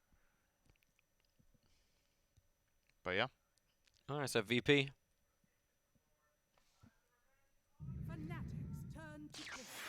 Oh, it's the Storm Spirit, so it will be no one Storm. They get jump of their own. Yep. They definitely have reach, Stampede, and the Storm Spirit jump. And again, similar to last game, it's the Storm against Elder Titan to get to that back line and be annoying. Let's see if the Elder Titan of Fnatic will die whatever many times it was last game. Yeah, how many? Like, it was 9 before he could start moving a little bit more freely on the map. But I love games like that because it really showcases something that I feel like is pretty unique to Dota, is the ability for a hero to have a really bad game but still be playing fine. Yeah. And your team, like the dynamic of the game is not that if a hero has a lot of death, it's just worthless. It's never really, well, sometimes it is like that. If you're just feeding on a hero that doesn't scale and has pretty much nothing to bring to the table, you can have games like that. But generally, having many deaths is not necessarily a problem. It really depends how the rest of the flow of the game is. And sure, Roger died on the last game. I think the majority of his deaths were good deaths. And what I consider good deaths are deaths where you die instead of a core, deaths where you make space, or deaths where you've already cast all your spells. That's an Abed puck, I think. It could be many things. It could be Abed, it could be Ice. This hero is really good against Storm until Storm has BKB. The coil is so long. Storm needs this mobility to the freedom of movement. And he's also going against Centaur. Puck's, yeah, great against Centaur. Great against the normal combination of SD as well as Lina too. Like, it's difficult to just disrupt and instantly kill off the puck. Phase shift is very elusive if you get a Yule Scepter as well. Yep, all these things start working together. It's actually a super good pick this game. I love it. It also sets up Elder Titan nicely. They banned Naga Siren as the final one, so maybe Virtus Pro are also thinking that this is a Lesh support, but that would then mean that you're looking at like a 3-position Wraith King or... That's a possibility. They're covering the bases. They don't want to play against the Jabs Naga, so get rid of it so they don't have to worry about it. Enough trouble of a reset of a fight. I think Jabs might... I think Jabs will be playing this Wraith King, and the Leshrac is 5-Lesh gets a lot harder against Storm, but you... Man, I wouldn't want to play Corelish in this game, let me tell you. It's really bad. He doesn't have a single matchup he really enjoys, in my opinion. So I would put it 5, honestly, and get another core hero. Just use him as an edict pusher and stun combination with the Wraith King. Okay. Pretty much. The other thing that's nice about Leshrac as a 5 is as long as you get all your spells off before you die, you're dealing damage in the fight. Edict keeps running, you can maybe get some Pulse Novas off. If you hit one stun, you run in, you tank for your team. Your damage to net worth ratio is super good under the condition that you cast your spells. Which can be hard against this lineup, but it can also be hard against this lineup for Corelish. So they can still put it core if they're feeling it. I think Abed, if he plays this core Leshrac or Ice, whoever it is, will need a lot of items. Let's see what they choose. On the last 3 seconds, they pick Mars as the final pickup. Lesh. Yeah, and that does give you your mid puck, and that should be an Ice Mars. Or Wraith King. Or actually, it could be... they can still change this up. This is a... Well, this isn't complexity, so it shouldn't be a support puck. True, but that is even an option. That is on the table. I think DJ does play that, but he's probably playing Elder. So, okay. Very open. Fnatic have some really cool AoE combos to play with for Elder Titan. They have Coil, and they have the Arena of Blood that both set up fantastic Elder Titan fighting conditions. So Virtus Pro might be looking for a carry that's very mobile, so they don't get stuck in this awkward area. I honestly think that Slark looks really good again. Do you like the Slark? Yeah, he's good against Mars because you can pounce out of Arena. Arena has a height, like it has a Z axis. So you can't pounce at the wall. You need to pounce a little bit further out. Anywhere. It has a height of like, I don't know, 1. But does it instantly send you up? There should be a scale of incline. That's what I thought, but I tested it. You can pounce out literally anywhere. Okay. You cannot miss. I think the Arena is coded so that it has like a height of 1 or something. Uh-huh. So literally anything that adjusts your own height will get you out of the Arena. Or actually not true. Either that or pounce is made so that the moment you click pounce, you have a set height. It looks like an arc, but it isn't. Do you know what I mean? So the moment you press pounce, you just have a set height, and the animation is just an arc, but the actual jump is whatever it is. I can tell you can pounce out of Arena anywhere, but whatever. We're not getting a Slark. All right, we have a Dragon Knight. They're going to try and tank through the fight, and that's a Ramses DK and a no-one Storm Spirit. So it's not like both the Ramses as well as Pasha are very tanky. But I'm wondering how the damage output's going to look. Especially sustained damage output, that's one of those things you always have a problem with against the Wraith King, where he's just able to, well, I just die and then we'll come back again, then we just rinse and repeat. Was Slark banned? I feel like it was so... I don't know, am I missing something? Wasn't it, like, really good here? Maybe he doesn't like the puck matchup. That's a bit scary, but it's good against Wraith King. It's pretty good against Mars, in my opinion. It is a Leshrac he would be fighting into, but... Yeah, there's pros and cons for Slark here, so fair enough. If the Lesh is he may have been banned. My memory's not remembering the last ban. There's the support Lesh, but it's DJ. It's a 4 Lesh and a 5 Elder. So at least they get some. You have to get some level of items into DJ then. But Dupe is still going to be running in the off lane with Ice. It's still going to be an ET as well as a Mars running to the north. We'll see how they lane. They could even tri-lane here. Aggro tri-lane, put Mars solo safe lane. Dragon Knight is not a very good safe side laner. He sustains, but he doesn't put much pressure. So you can tri-lane him, or you can have Mars just one-on-one against the Dragon Knight. Yeah, I'm not completely sold on this DK pick. I get where they're coming from with the tankiness and being able to outlast these combinations of Fnatic, but it makes your laning stage a lot weaker. That's when Roger and Solo, the pressure is on them. That's why I'm a little bit more iffy about the whole, like, oh, you can aggro tri-lane with Fnatic.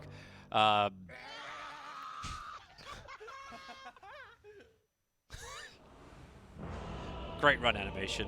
Why don't they both do the run animation? Like, Virtus Pro's like, we stand, we tank, we fight. Oh, that's what Dragon Knight's face looks like. Down there. Yeah, sorry, do we have to have a closer look for you? I don't think you can see it now. Yeah, you can hang see it. Hang on. Just stop twitching. Yeah, I can see a nose. Yep. He looks like one of the Incredibles. Can you zoom in on his nostrils? I don't think I can get that close, but you can see this. There you go. There we go. We can make him stand still. It's a cool set. Yeah. I'm curious to see how Fnatic choose to lane. Sorry for cutting you off in the very important inspection. That's fine. He has a beard. Currently, they are posing an aggro tri-lane with the Mars solo safe lane as... I was considering this as an option, and I wonder what they're hoping to get. Like, what the ideal matchups Fnatic want are. I think what they want is either the Mars against Dragon Knight one-on-one, which I think will not happen because they will not leave... I don't think they're going to leave Ramses alone entirely. Or the tri-lane against Ramses would also be great, but again, that's under the condition that he's alone. And if that is not going to be the case, then I think having Mars tank the Shadow Demon Centaur is actually okay.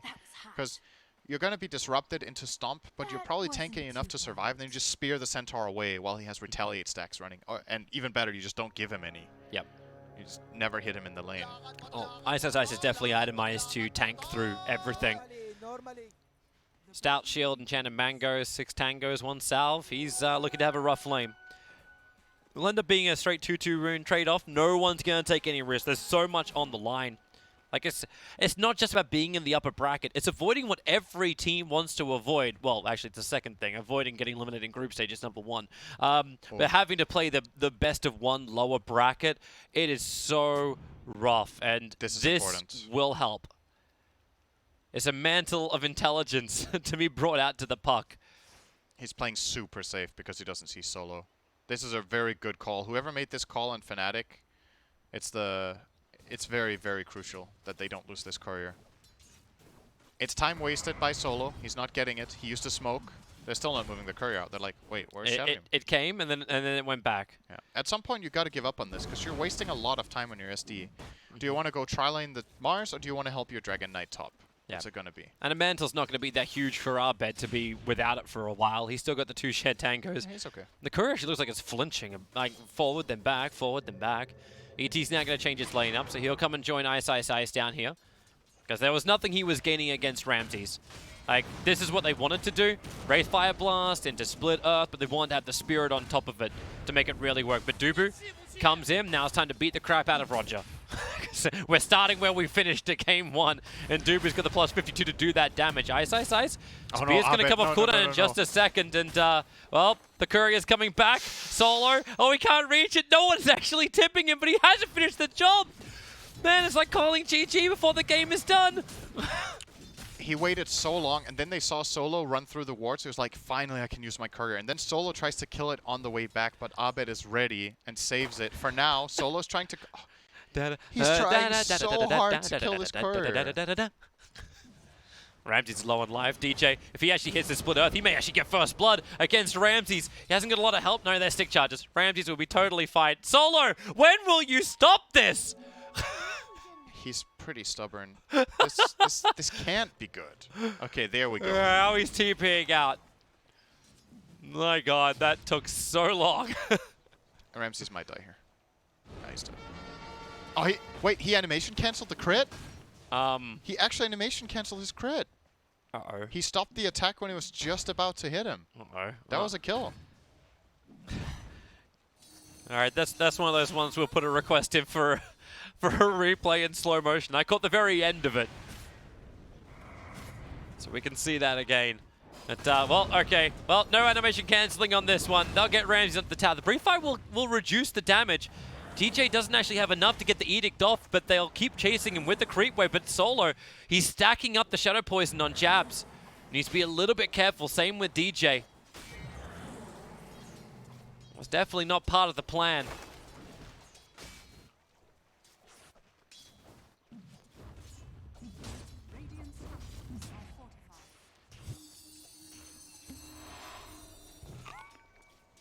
And efficiency for mid. Man, I really want to see that animation again. Yeah, it's like, are we okay now? Are we okay? Okay, here it is. Here it is. So we'll watch this moment again. That's the wrong way. That's a different moment. Wait, what happened? We'll find the moment. We'll find the moment. No, so unless you were there when it happened, right? Yeah, I'm hearing just, your sound. just No, there was no crit number. He stopped the attack. He must have stopped the attack. It was literally at the end. All right, Oh. we're going again. DJ, wait, he doesn't even stun Ramsey. He's like, I'm taking the camp. Yeah, that was definitely the plan. They wanted to make sure he couldn't breathe fire the big creep, so they stunned him so Leshrac could get it. They're not going to kill the Dragon. See, now that Dragon Knight got this much time, he's almost level 5. And he's going to be so tanky against these skeletons that the problem doesn't really exist anymore. And while that happens, Ice got caught out by a stomp into LSA.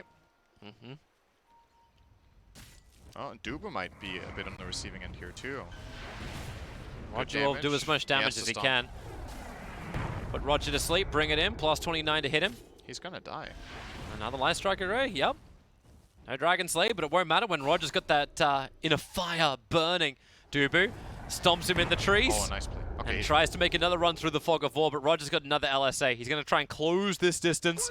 And with the range damage, 7 HP into the trees. Hide. No one's TPing over it. Roger, after aggroing the creep wave, decides that he's not going to push this too hard. But Ice will be waiting for him. Roger has to move north away from the trees. If he comes down south, Ice will pin him to the trees. Dodges the LSA. That's for the battle of the 5-minute rune. Pushes Pasha away. Oh, is he going to get the other one too? He's going to try and make the run. Rebuke, yep, pushes it down, but Roger hits the Light Strike array. Nice try. Beautiful play from both sides. Yep. Edict from DJ. He's going to go for solo. Didn't dodge the poison, though. One more stack would do it. He's dead. Yep, pop him. That's something really nice about this fight for Shadow Demon against Leshrac is when you make the illusions, Edict is so weak. And that did not work out the way DJ wanted. Something we haven't talked about too much either is no one's been crushing it mid. I don't know how much this courier interference has been messing with Abed's CSing because it can get a little bit annoying to keep track of everything. You had to watch the courier. Yeah, it's just taxing in the laning stage to do that, but no one is 38 and 12 to the 24 and 27 and 4. Probably That's the reason why really you see win. both DJ as well as Dubu moving around the back. Solo, well, he's going to walk into it, but it's a lot better that Solo dies than no one dies. He's going to disrupt himself up by a little bit of extra time. He is most definitely dead. They get the D ward too. Ideally, you want to gank no one before he's level 6, but it's too late. He's already got it. But now that Puck is 6, they could do it, perhaps, again. It's a little tricky. He has an Invis rune. He's 1k health. You need to kill him during coil. If you don't do that, there's no kill anymore. Well, they go for Ramses instead. Dragon Form's being popped. They hope he keep attacking. Without the Rate Fire Blast, they can't really set up perfectly on Ramses, so instead it's going to be Spirit Stomp. But they wanted the Rate Fire Blast. That's what they needed. But Jabs had to be in the lane. Yeah, there was no position to stomp there. Is that Phase Boot coming top? It is. But VP again off to a good start. Yeah. 2-1. They have a slight gold advantage. The top 2 net worths definitely being heavily contested for them.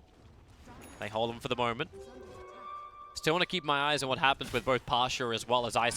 Once we have both Stampede and Arena of Blood in. Yeah. No one invised up. Solo's going to be here as well. Wraith King is in too deep. He doesn't have 6 just yet. DJ needs to create some space. Only stuns the Storm Spirit. Maybe with a Sleep Stomp they could do something more, but no Jabs. Stick charges. Still not 6 and will be brought down. He was so close.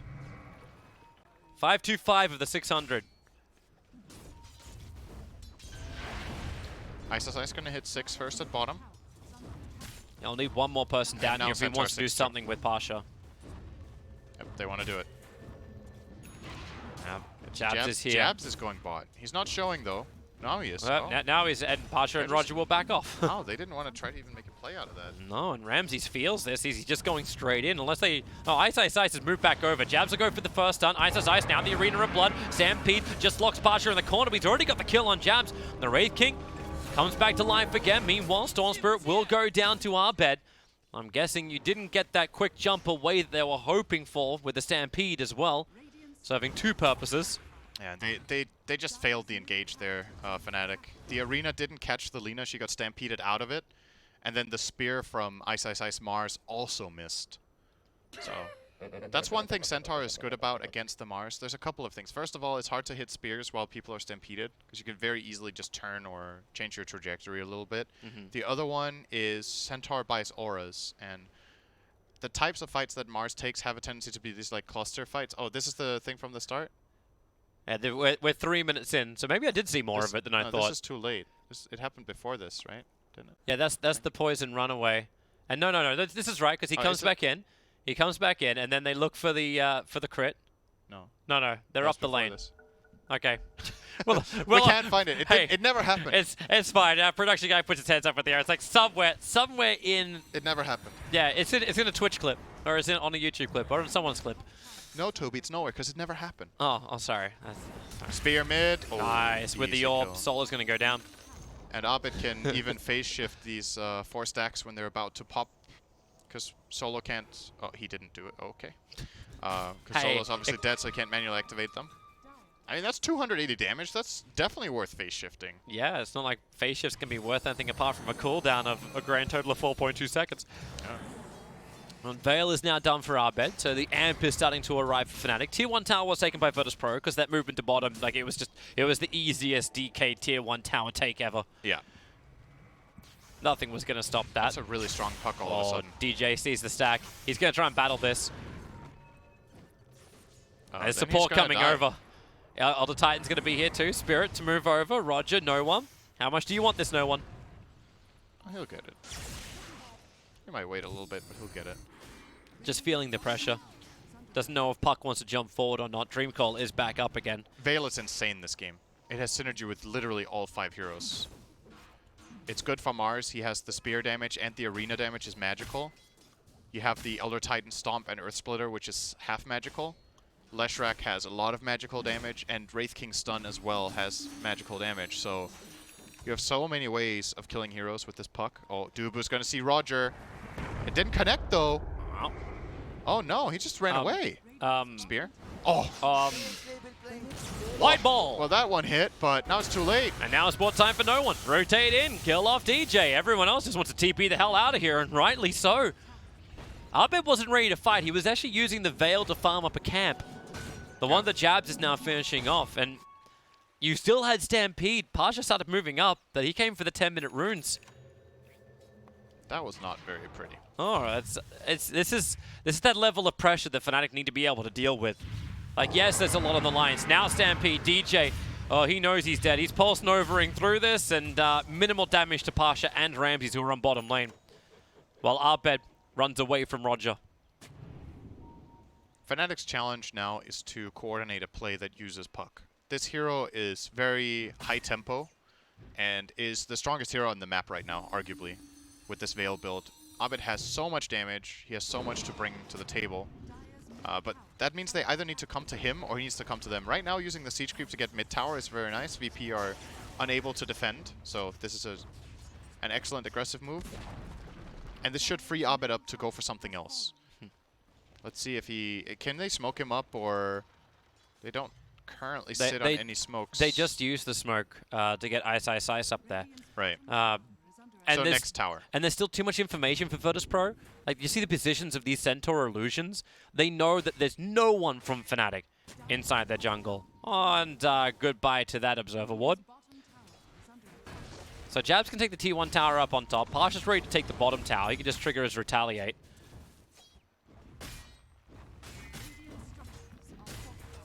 Yep. Tower trade, unless... Nope, they're not trading. They're setting up.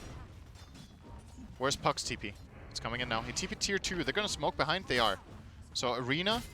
Ice has hit this perfectly. Either that or he starts with a spear to put Pasha into the tree. Ramses is nearby. Yep, starts with a spear. Ice might be able to even get Ramses. If he only knew right now, he could have grabbed him, but he didn't. Pasha begins his run back out again. Abed orbs forward, only to get the kill over on Pasha. Ramses, they still know he's inside the trees, and Dreamcall's available, but they want more than that. No one's ready to jump. VP have 4 heroes down here.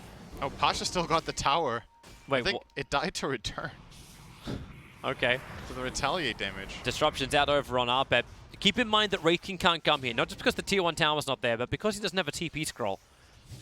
They just want to keep him farming up in the mid. I love that attempt from Fnatic. They got 1 kill. If they did that a little bit earlier, they could have got both of them and defended their tower. But the idea was very, very good to defend that tower. Roger. Jabs breaks the smoke.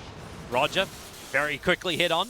He's got the Arcane Rune, so at least lower cooldown. Dubu's on the way over. Spirit into a stomp, but man, with a Stampede, they just killed Jabs a second time so quickly. No one was the man to claim the kill.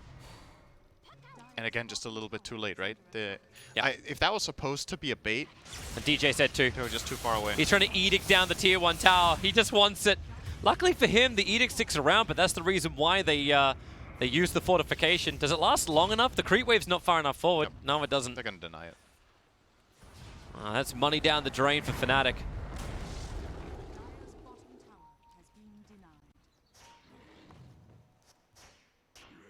And Storm is now back at the top of the net worth chart.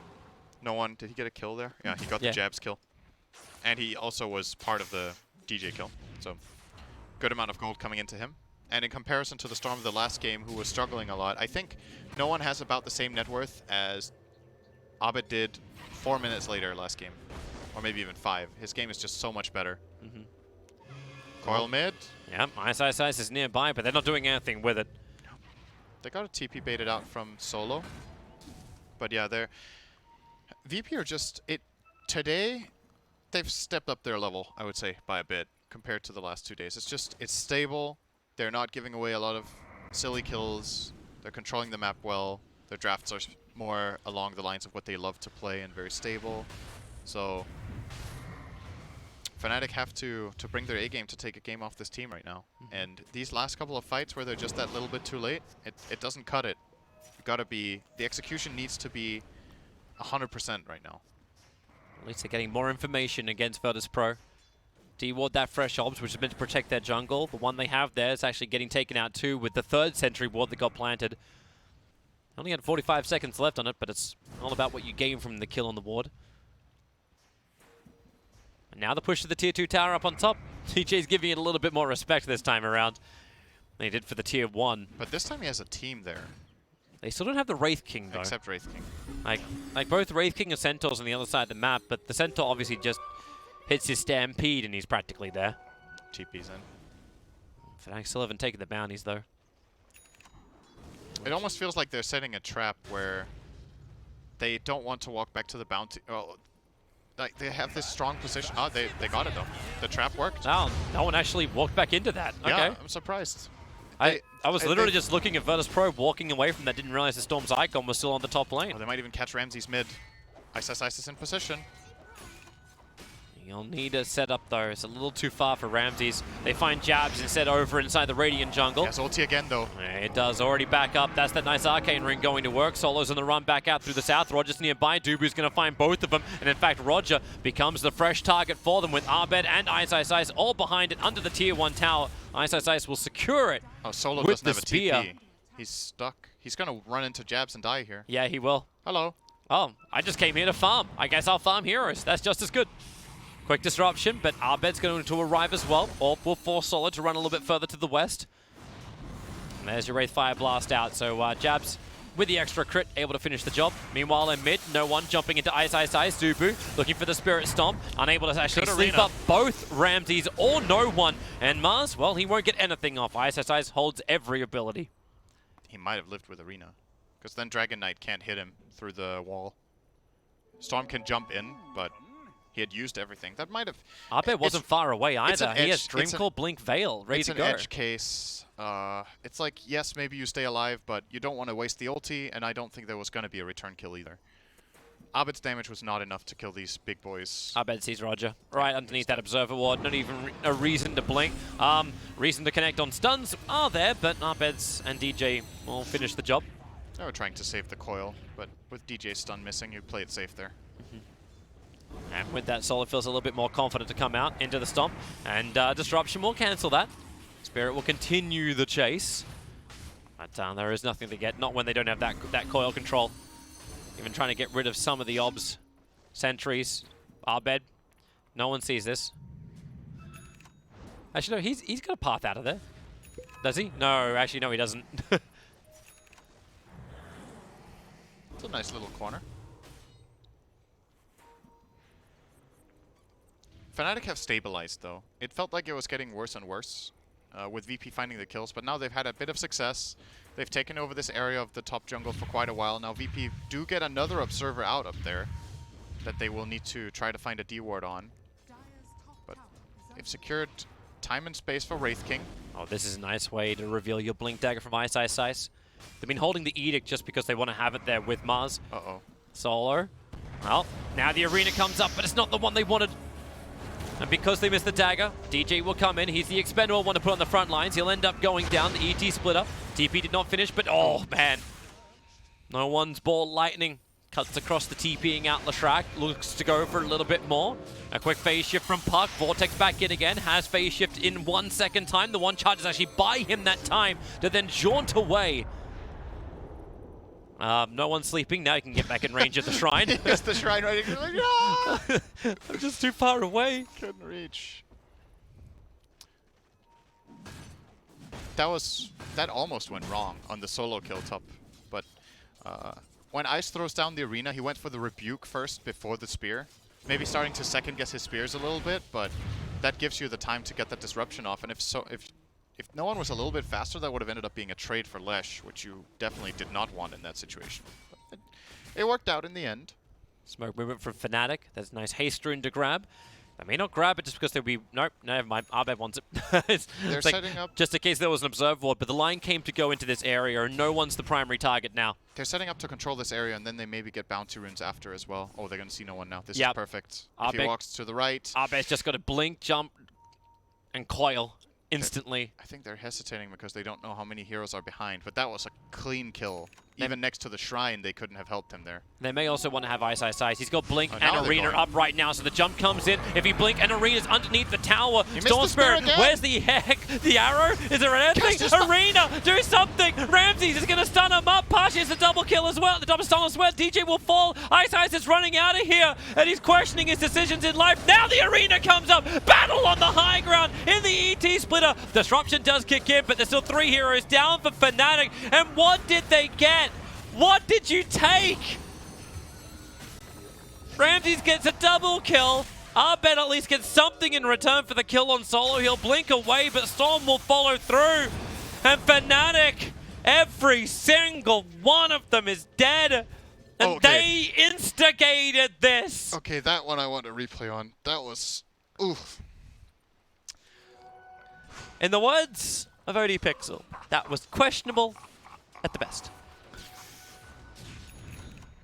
In the words of you, that was a disaster. Okay. No one likes my lines. I wanna see this. I wanna see this in the replay because I feel like that's gotta be Ice really dropped the ball on that fight. There has to be a reason. Did you not see him in the tree line? Is that the problem? Here we go. So they've jumped in here. The Storm. He tries to spear the Centaur, which misses. Now they try to kill the Storm. They don't kill him with the rebuke. He still hasn't ultied yet. In all of this time, when the Storm is caught by the coil, they could have Arena to secure this kill, and they could have got the Centaur inside the Arena as well and fought around it. It's like the plan was to save the Arena until they connect with the team up here, but when you've taken these casualties already, it's just not good enough, right? Storm is regenning up in base, the Dragon Knight BKB comes in. I'm all for not using the Arena to kill the Storm in the coil, because he feels like it's overkill, and they're maybe scared of the Storm buyback to come back. But the moment Centaur starts connecting with him and it starts being a questionable kill, you gotta do it, I think. The end outcome here is way worse. They're going after Jams in the mid. Stampede trying to get Storm away this time. This is a great Arena, locking in no one as well as Ramses. Ramses will battle underneath the BKB, the dual breath, actually slowing down a little bit of the damage, but not enough in the Dream Call. It actually catches out Centaur. He wants to stand and fight. DJ doesn't really have a lot of mana to work with. The ET splitter, can they pull Pasha back over again? No, but Arbed can get in front of him, and there's your spear. Putting him up against the tree. DG actually ended up killing him with a pulse at the very end. So that's what they were looking for. That's the combination. If it doesn't work the first time, let's just try and try again. That's more like it. It was also in a much better position on the map. The previous one, they forced a kill on the Storm under his tier 2 tower. When they had to jump on him earlier on the Shrine, as we talked about, that they could have gone for that kill in a safer position for themselves. But now, yep, that time they got it. Got the Arena and the Spear on Storm, and the fight almost played itself when they just ran in and cast their spells. Solo is definitely coming a long way out.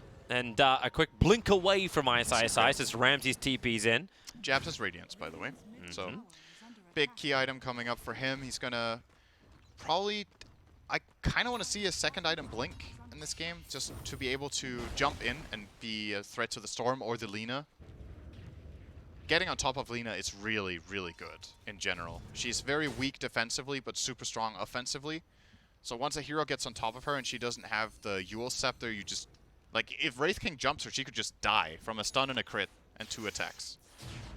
And obviously would set up very easily to follow through for the puck. The alternative is to say, you know what? Initiation is not my responsibility. I'm going to do the damage. You have daggers on both Mars and puck. And I will just get an AC or whatever he feels is the right choice here. I'm loving the priority list from Virtus Pro. Like, they've attacked that Radiant Sentry ward once, but they didn't look up on the hill to see the obs that was planted. That was planted when Fnatic went for that mid-fight. Yeah, that's very strange. So it's like they know they have vision. They know there was some level of detection put down there, but no one's actually taken care of the job. And no one can see up on the hill easily. Yeah, you can just put a... Remnant. That's it. Oh, he's going down to bottom lane. Bev has to jaunt up through the lane, takes the creep wave, blinks back down again, and just perfectly jukes them. Has the haste rune and plays around them. Yeah, they get rid of the sentry ward now, but the obs are still there. That's what's allowing the puck to know what he can get away with. And with a double damage rune spawning 24 minutes in, they're starting on Roshan. Oh, this is really, really big, actually. Summon the army. VP have no idea right now, especially with Abed playing like this in the bottom lane. It makes it even less obvious what's going on. I think Dubu and DJ want to bring attention towards the top lane. Just to, yeah, it's dragging it away from Roshan by them doing this. They're just pulling attention. That's all they're doing right now. VP still have no clue. This is a free Rosh. They just have no idea. Storm Spirit, he's nearby, but he's jumping mid lane. Smoke is up from Pasha as well as Solo. Solo's going to come over, but the double damage rune allowed Fnatic to do this so quickly that they've taken the Aegis Immortal, and yep, now they realize you got your wish. Blink Dagger coming out to Jabs now with the Aegis Immortal. This next fight for VP is pretty difficult. No one has to not get caught, or he needs to have a disruption backing him up immediately. The Dragon Knight can frontline with BKB as well as almost Radiance completed. Well played. He just had his creep stolen by Roger's Dragon Slayer. It was also because Puck orbed over and they're trying to take the bounty rune after Ramsey's already took it. Oh, Roger. Albert found him. He's dead. Dreamcore will hold him there. Ice is coming in. Spear him against the wall. But Arbed will find the kill.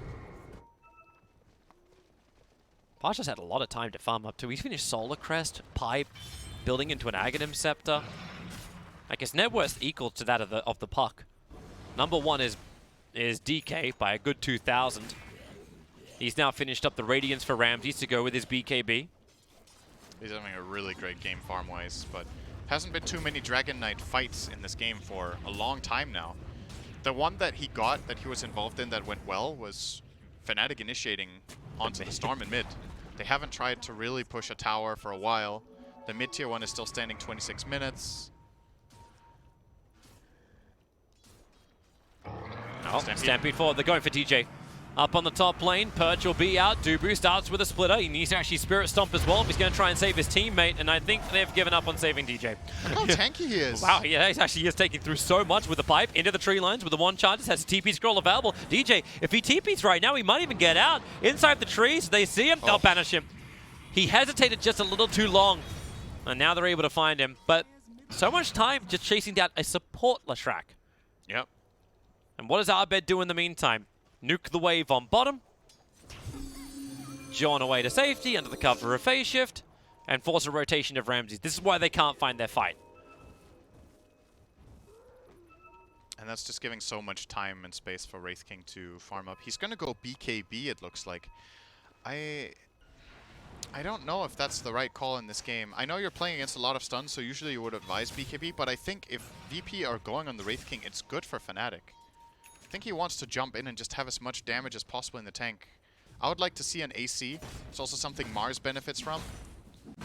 The minus armor on all the enemy heroes increases the damage of the Rebuke. You also have the Elder Titan aura. If he can come in close. It feels a bit too defensive. One of Puck's problems is in this stage of the game, Puck's damage starts fading a little bit, and then it's going to come back later when he gets really big. But there's this awkward moment now where if Wraith King gets BKB, Fnatic just don't have that much I'm just wondering, that's like, okay, I'm going to get the Aghanim Scepter over on the park, and then we're going to get the Rapid Fire Coil to work with Mars ulti, and everything else is there. I think this could be a rapid fire game later. He might go for that. Just needs to increase But the damage. absolutely Ags first. It is insanely good against Storm Spirit. He wants to get BKB, but then he still can't jump. Abed really wants that rune. Yeah, Unless they can use it as bait. Pasha is nearby. If someone comes in through the top, oh, hi, Solo. Jump in, jabs. He'll connect on the stun. The Observe Ward gave him the information up the hill. So great grab. That means there's no real save for Virtus Pro, but with the Blink Dagger from Ramses, he doesn't want to, well, one, reveal it, phase shift. Okay, he's into Dragon form, and then the push back. No BKB triggered from Ramses, so they can just keep going with chain stuns, one after the other. Now the BKB timing, no, buyback comes in from the SD. Jabs, caught from the tree lines. He has both the Ankh as well as the Aegis Immortal, but they'll create more and more copies. As SD has arrived, Wraith King. He turned the Radiance off, so you actually don't have any Radiance burn from those copies. Now he can turn it back on, and ice, the Arena of Blood. Great defensive Scepter, dodging the spear, but Jabs is still in there, looking for the fight. DD needs to get in there too with the Pulse Nova, and start to burn down through the DK, but he gets a double stun with the Pulse Nova, and the Edict damage. Ramses and Pasha, they're taking through so much. Here's just second life now going down from the Wraith King, but don't worry, you know he's got himself a third as they push back no one, but he's still fighting, trying to pick up these back lines. Finally, they get rid of the little Shrek, but there's still 4 heroes from Fnatic standing up and fighting. And Virtus Pro, even with these buybacks, Solo cannot do enough. He'll die in the trees. And Fnatic, now that's their second fight, and that's really the one they wanted to have in mid lane, but they got it on bottom. And they might keep going from this as well. Wraith King has reincarnation again. So time for the 4th life to come into play. And he's going to go high ground. He has a couple of skeletons to work with. Did take the no reincarnation mana cost talent, though, not the double skeleton talent. They'll the push is a little slower. At least get this tier 3. No one has a buyback, but he doesn't really want to go until Centaur's alive. I'm surprised they're not just jumping in a little deeper, try to initiate or force some kind of buyback from Virtus Pro, but they're focusing the threat. Yeah, they're focusing on the melee. Arena's up in now. So if VP come out after them, they'll be willing to fight, but the 30-minute bounty rooms are spawned, and they are more of a priority. Lesh is up on top, already claiming the other 2. That's such a huge swing in the game. What just happened? This fight was super big for them. Yeah, that's one we can watch again. They got 4 or 5. They got 5 kills, right? They got 4 plus a dieback Shadow Demon, and then they got 4 bounty runes and a tier 3 tower, and all of this happened in 2 minutes. Here we go.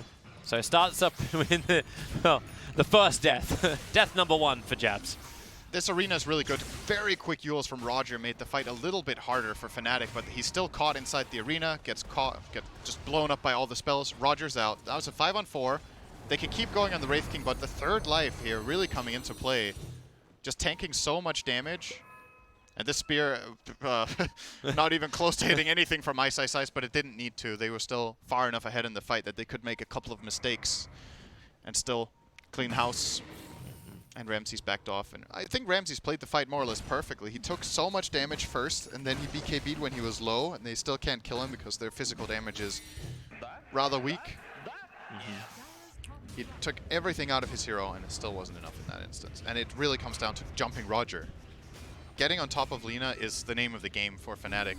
If they let him free cast spells many times in a row in these long fights, that will be the difference maker, but get rid of him quickly, and it gets a lot easier. I'm liking this approach now from Fnatic. They understand the next objectives. All the outer towers are taken. So what do? They establish ward control over the Dire jungle. They take care of the shrine, and they wait for the next Roshan. He may respawn in 50 seconds. They're still mid tier 2 as well. They can take the tier 2 tower in the meantime. Smoke. Oh, the minions are coming in, and they actually break. Oh, they break the really smoke on ward. the other side of the tree line, so they're going to be okay. They have this good ward. They're seeing Solo. They know it doesn't have buyback. Man, they always just want to get rid of the save. And they got him too. Nice blink from Ramses, dodges the spear of Ice. What's our Roshan timer? You still may spawn in 30 seconds. But this means second shrine. Abed immediately down to bottom. This is the ward you were talking about, Sin, right here. Yep. And what do they do? Sentries up. Hey, they check the hillside. Get rid of the dire obs. Could have been even better if they found a bigger kill than Shadow Demon, but it's still good. They know he doesn't have buyback, so they have a power play again. This will allow them to push out all the waves and maintain map control, get the D ward. All right, so Roshan's timing, VP 1 minute 20. Really cornered, actually. The map is shrinking fast. They know Pasha's going top. He's still... Okay. He's going out pretty far considering he doesn't have any vision to work with. It's a severe lack of information for him. And DJ's waiting for the right time to initiate. So Lashrak, obviously, who's going more auras than anything else. Solar Crest, Ice. Puts him up against the tree. The spear's there, but where's the follow-up? Arena of Blood. He needs to buy time for the rest of his team to arrive, but the same thing for Virtus.pro. They're coming over under the cover of smoke, looking for the initiation in, and this is all happening. Ice will only now BKB himself out.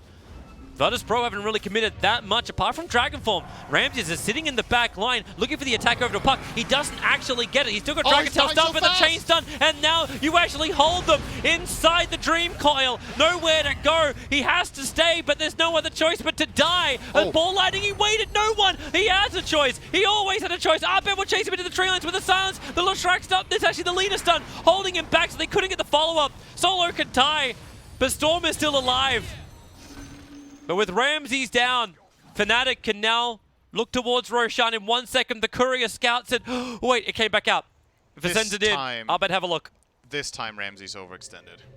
This time he overestimated how tanky he was. He got blown up by all this magic damage. 6 survival from no one, by the way, could be the only reason they're still in this game. He used the Bloodstone, he played on the edge of the coil, and last second gets the ball lightning out.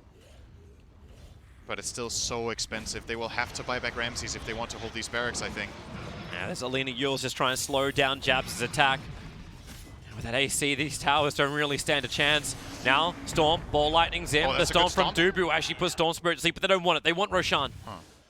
That could have been a great fight for them, actually, but they'll play it safe. I'm fairly certain they'll have another great fight. Like, these ulti cooldown timers is so easy. Like, 1 minute for Dream Call to always come back off cooldown. You're looking at exactly the same time for the Arena of Blood. So they're going for Roshan. If VP want to fight him, Fnatic will oblige. They're not going to be here in time. They have no Shrine. I wonder if they give the Aegis to Wraith King this time. I feel like they won't. Maybe they give it to Leshrac or Mars. Who's going to open up the slot? No, they'll give it to Jabs. Okay. He's just going to front line with 3 lives. Ice can take the cheese. Yep. Probably going to swap that in instead of his Soul Ring, maybe. Or instead of the Ogre Axe. Either that or he's just holding it to give to Jabs later on. Fnatic in such a great position right now. Because it's not just how far ahead they are, it's the map is just dead for VP. They have no access points. They're super scared of getting out. They have 1 Observer Ward only ready on Solo since he placed 1 bottom to prepare for the siege. So they're just flat out cornered, and Fnatic can play the map however they like. Yep. Can push out waves, they can farm jungle, they can go aggressive. You can feel it through like Ramsey's talent. So 210 in the gold, not looking for the 25 strength. He just knows he needs money. The ward we talked about over here finally just expired. It went full duration. This ward was very, very big. And they might place the same one again, honestly, or a similar one. With how much it just did for them, maybe that's the play. Or they're going to brute force bottom. That's the other option. You got Nagus or Wraith King. So what will be effectively, what was it?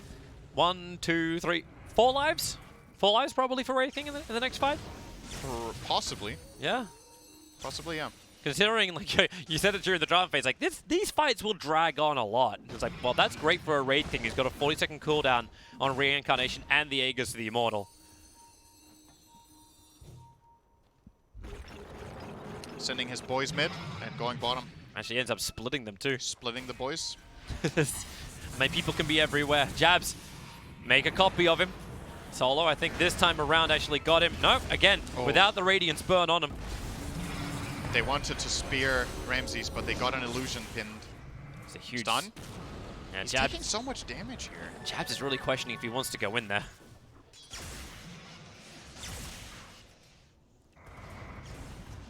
They need to get the Dream Call from Abed to start this up.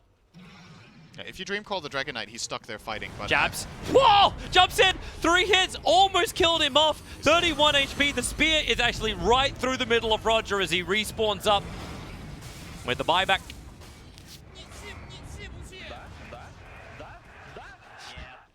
And they could just try to jump again. Keep the Spirit scouting.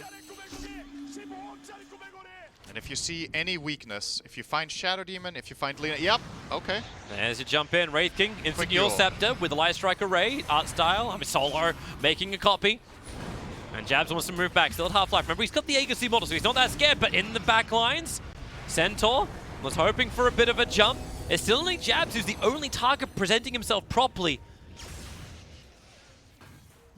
And here we go again. No.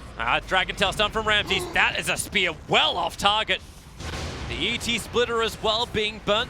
Solo's going to make a couple more copies. Wraith King currently hitting himself. Pasha wants to run back out, but the Stampede will hold him in here. He's got no other choice but to stand with Ice under the cover of the BKB. But this is weird. Jabs has already jumped over the top of it, so Pasha can just walk back out. Jabs will now die. Vortex back into the rest of Virtus Pro. It's going to be the Aegis Immortal this time breaking. 20 seconds before he's got Reincarnation back up again. So the BKB fighting once again, looking over towards Solo. The nice chain's done. This time it's Lashrak who held him in position. But the buyback is there from the SC. They still haven't taken the melee racks, and Fnatic, they've committed everything they've really got. Dreamcoil is available from Arbed. But they don't have anything else to work with. They're backing out. They don't have their team fight abilities. That was a very awkward fight. Yeah. Wraith King was just like, I'm going to 1v4 while you have a 1v1. Like, here we go again. It's a very interesting fight because it feels like there's so little happening, but there's so much happening because everybody is like consciously waiting for specific things to happen so that they can go in, and nobody wants to really commit on the wrong fight. You see, the fight ends with Dreamcoil unused, and with, I think, a BKB unused from Ramses, and you know, they never really committed. It feels like a half and half. Like we're not meat lovers and we're not vegetarian. No, I think what they want is just to hit a spear, right? if the spears from Ice hit, that's a really good go call. But his accuracy in this game is I don't know. Yeah. It's still 2-digit, but percent. But yeah, it's not been the best spear throwing I've ever seen in my life, but it's been good enough. It's a nice arcane rune for Arbed. Walking around with the Gem of True Sight, making it even more impossible for VP just to win this Vision game. And up they come. Yep. How much have you got to fight with this time around? Pasha is trying to drag the creep wave off. They're smoking the back lines. Virtus Pro, they're looking for a wraparound. But the box has already been drawn. You actually see it. DJ has drawn the box on the side, and that's why Arbed is the man standing on the hill. Again, Jabs presents himself, but he's already finished the job with the melee racks. Him and the boys doing the work. The first stun comes in with Laguna Blade. Arbed jumping in. They looked for the Lina. Won't be able to get it. Instead, it's the Dragon Knight. And they haven't got the BKB off. Ramses, he'll buy back. Trapped inside the Arena of Blood. Storm Spirit can't get back out. But Pasha with a 3-man stun. Now Ramses gets that spill damage. It's doing the work with the triple stun as well. Maybe Fnatic have been overstunned up, but no, they've got the sustain. Ice. This time he hit a spear. DJ's walking himself off. Then maybe with a double buyback from Fnatic instead. They want to keep the push going. No one jumping around. He's hitting the backlines. Finally, they're going to get rid of that Lashrak. So many remnants sitting on top of him, but DJ, he's tanking through with the pipe, with the one charges, and they turn around and kill down no one. He has buyback available too. He's baiting right now. They'll have to commit it if they're going to defend this tier 3 tower in mid. Pasha jumps in, another great double hoof stomp. Ramsey still getting that dragon form damage out. You got the Wraith Fire Blast flying out of that dead Wraith King, but the Lina still able to land that Line Strike Array. Jabs wants to fight, the Dreamcoil's already back up again. Ice has rejoined the fight. No Arena for 6 more seconds, but these stuns from Roger, they're buying so much space with the double edge. The damage is there. Ramses, he's just splashing everybody in the pool. The jump out. Arbed wants to go a little bit further. Got the silence over on Centaur. Is there a chase? There's some dewarding. Storm Spirit looking for it. Over to the right. Found Arbed. The silence didn't catch him. Roger, another great Light Strike Array. Won't happen. Arbed blinks himself down, but no one's still right on the tail with the Hop Stomp. Virtus Pro, they repel Fnatic. They lost their bottom ranks. They lost their tier 3 tower up on top, but they hold the line. That was actually just amazing stun spell casting from Roger in that fight. I think he single-handedly kept them in the game, as we do get a replay here of this kill. Short cooldown on the Blink Dagger in the phase shift. He had to use the phase there to stay alive, and therefore he can't escape that one. And that's a dieback from Abed. Dieback from I think it was Dubu, yeah. It was a buyback from every single person on Virtus Pro, really, Yeah. apart from the SC and the Lina because they didn't have it. Yeah, But it's a here we defensive go. hold, but it's a hold. Here's the fight we're looking for. So all of this damage coming into Ramses. That spear was excellent. Doesn't get BKB off at all. The save from Shadow Demon isn't there because he already used it. But that was the last time he died this fight. It did not it could not happen again, and he just kept getting so much damage. It was the LSAs as well as the hoof stomps from Pasha. We're going to get to the second part of the fight unless, well, we might have to go back to live. VP are hitting high ground. Yep, they brought a creep wave with them. There's no buyback over on the puck, so there's no Dream Coil. But you do have the Arena of Blood. Not that that's something Ice really wants to use until the BKBs are down. But Ramses, all this damage. They can claim a counter Rax, jumps away. Solo wants to make a couple of copies. Ramses is so good, why not have 3? Jabs, jumps in, able to find the sun over on the real one. Ice, still holding the Arena of Blood. Wraith King, he's dropping low, but he's only trying to use himself as a body blocker. They pipe, now the Arena is there. Ramsey still has the BKB and wasn't even in the Arena. They're buying time. 20 seconds until we have the puck back, and looks like VP will be happy to let him go. Roshan could respawn soon, but he's a minute and a half away. Good defensive play to not lose the Rex there. I don't think Ice necessarily needed to go that early and pop BKB and everything, but Wraith King going in, acting as a wall is exactly what they needed to get Abed up. And VP have to respect them, because they know if they die in the enemy base, the game's over. They've used so many buybacks. All 3 cores have a long cooldown, 5 minutes. Mars is the only hero right now who has a buyback available. Wraith King is a little short of the money. He'll have it in a bit. Same with Lashrak. DK now having the Satanic, so he has a full buyout. Whatever you got, give the sustain. Fnatic is looking for their own fight. Both teams know that Roshan could have spawned. Neither team knows that he hasn't. I think Fnatic actually may have had a peek on the way through. They check quickly, but yeah, they have to keep consistently checking it. I think they'll park the courier in there. Ags for jabs. He can't make a slot yet, though. What's he going to do, drop his phase boots? I don't know, he might. Does he want to make it synth? Then he doesn't have buyback. I mean, he could have also waited to see if Roche was going to give him one for free, you know?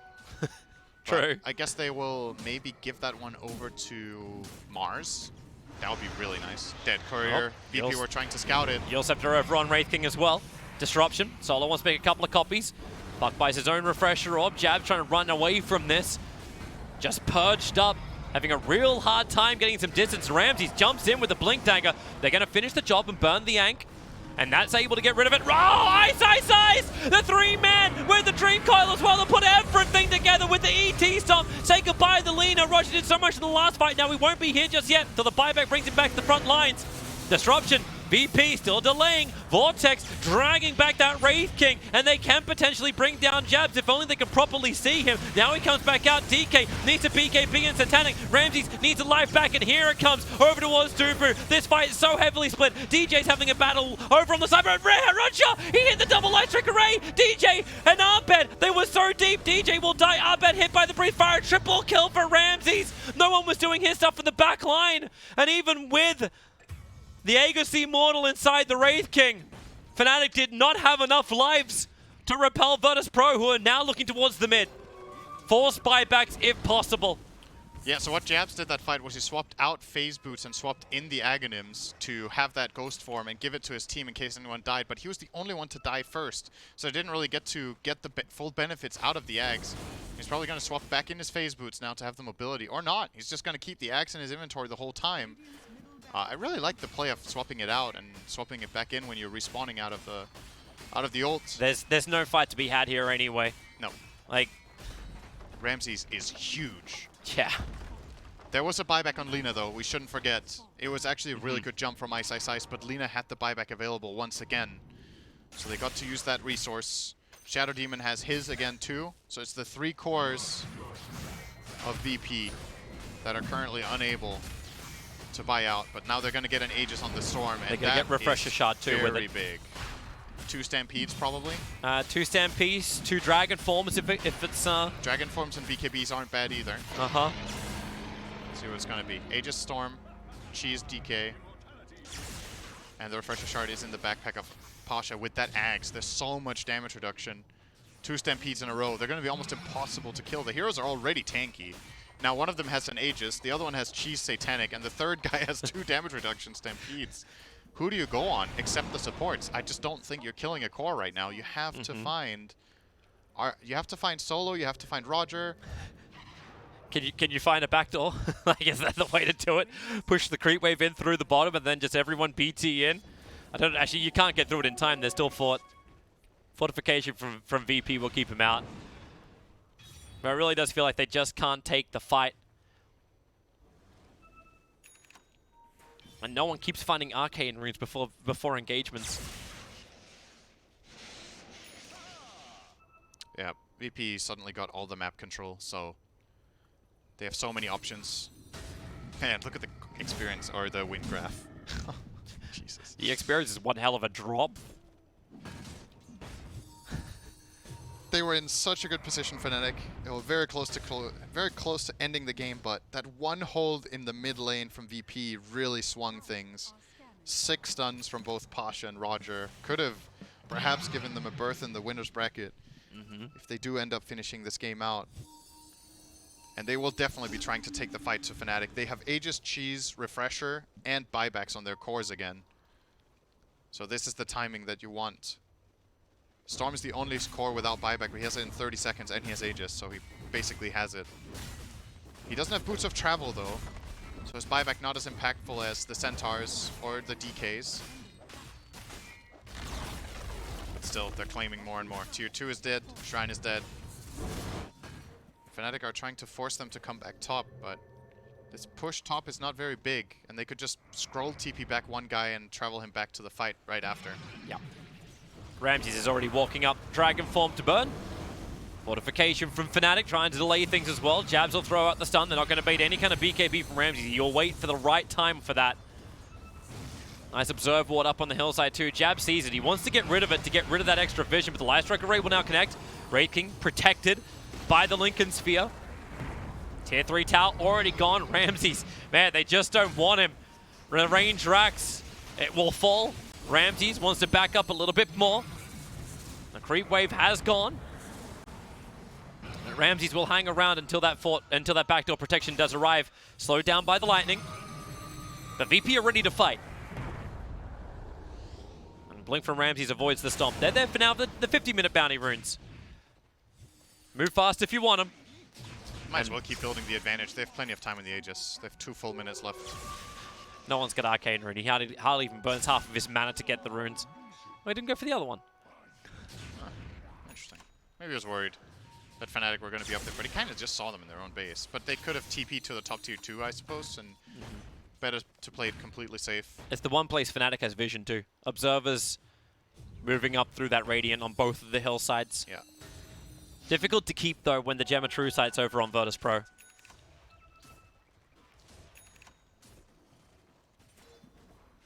Right, BKB for Lina. Roger, able to stand a lot stronger in the fights and keep those amazing stuns. But like for me, like Virtus Pro back in this game, 1 because of Roger and 2 because of Pasha. They're AoE stuns.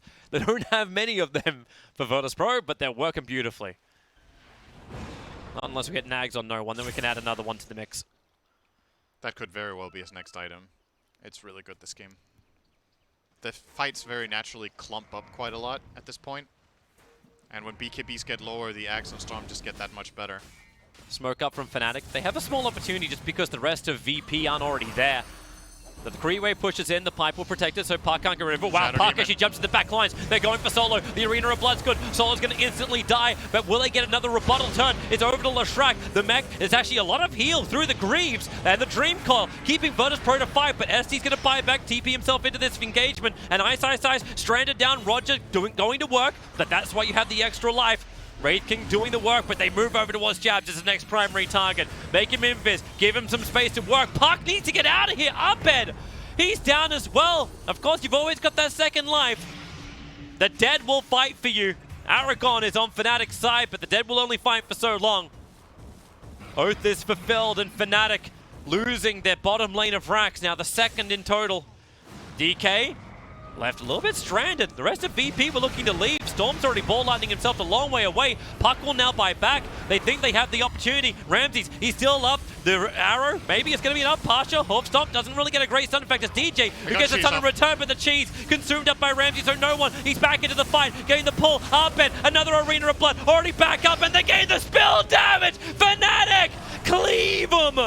The VP buybacks here, ready to go again. Another Hoof Stomp from Pasha, right on top of Jabs. He's down once more. Able to get the Wraithfire Blast Stones out. Dubu needs to help him out. Ice wants to help too, but it's already too late. The Wraith King dies twice over. Ice just BKBing, TPing away. Dubu tries to put him all to sleep, but DJ in the back lines, no one. Has he got enough damage? No, DJ completes his own TP as well. But what have you got left? There's no Puck, there's no Wraith King. The ET's dead. He'll buy back into the game. Mars, no Arena of Blood. All the damage has to really come from the Leshrac, but there's 5 players from Virtus Pro beating into these tier 4 towers to get rid of them. Maybe a Yule Scepter from the Leshrac, a follow-up stun onto the DK, but he's also got Satanic. They jump in, the silence onto DJ. He'll reset back out again. The ET splitter, VP, will split both ways, dodging every single bit of it.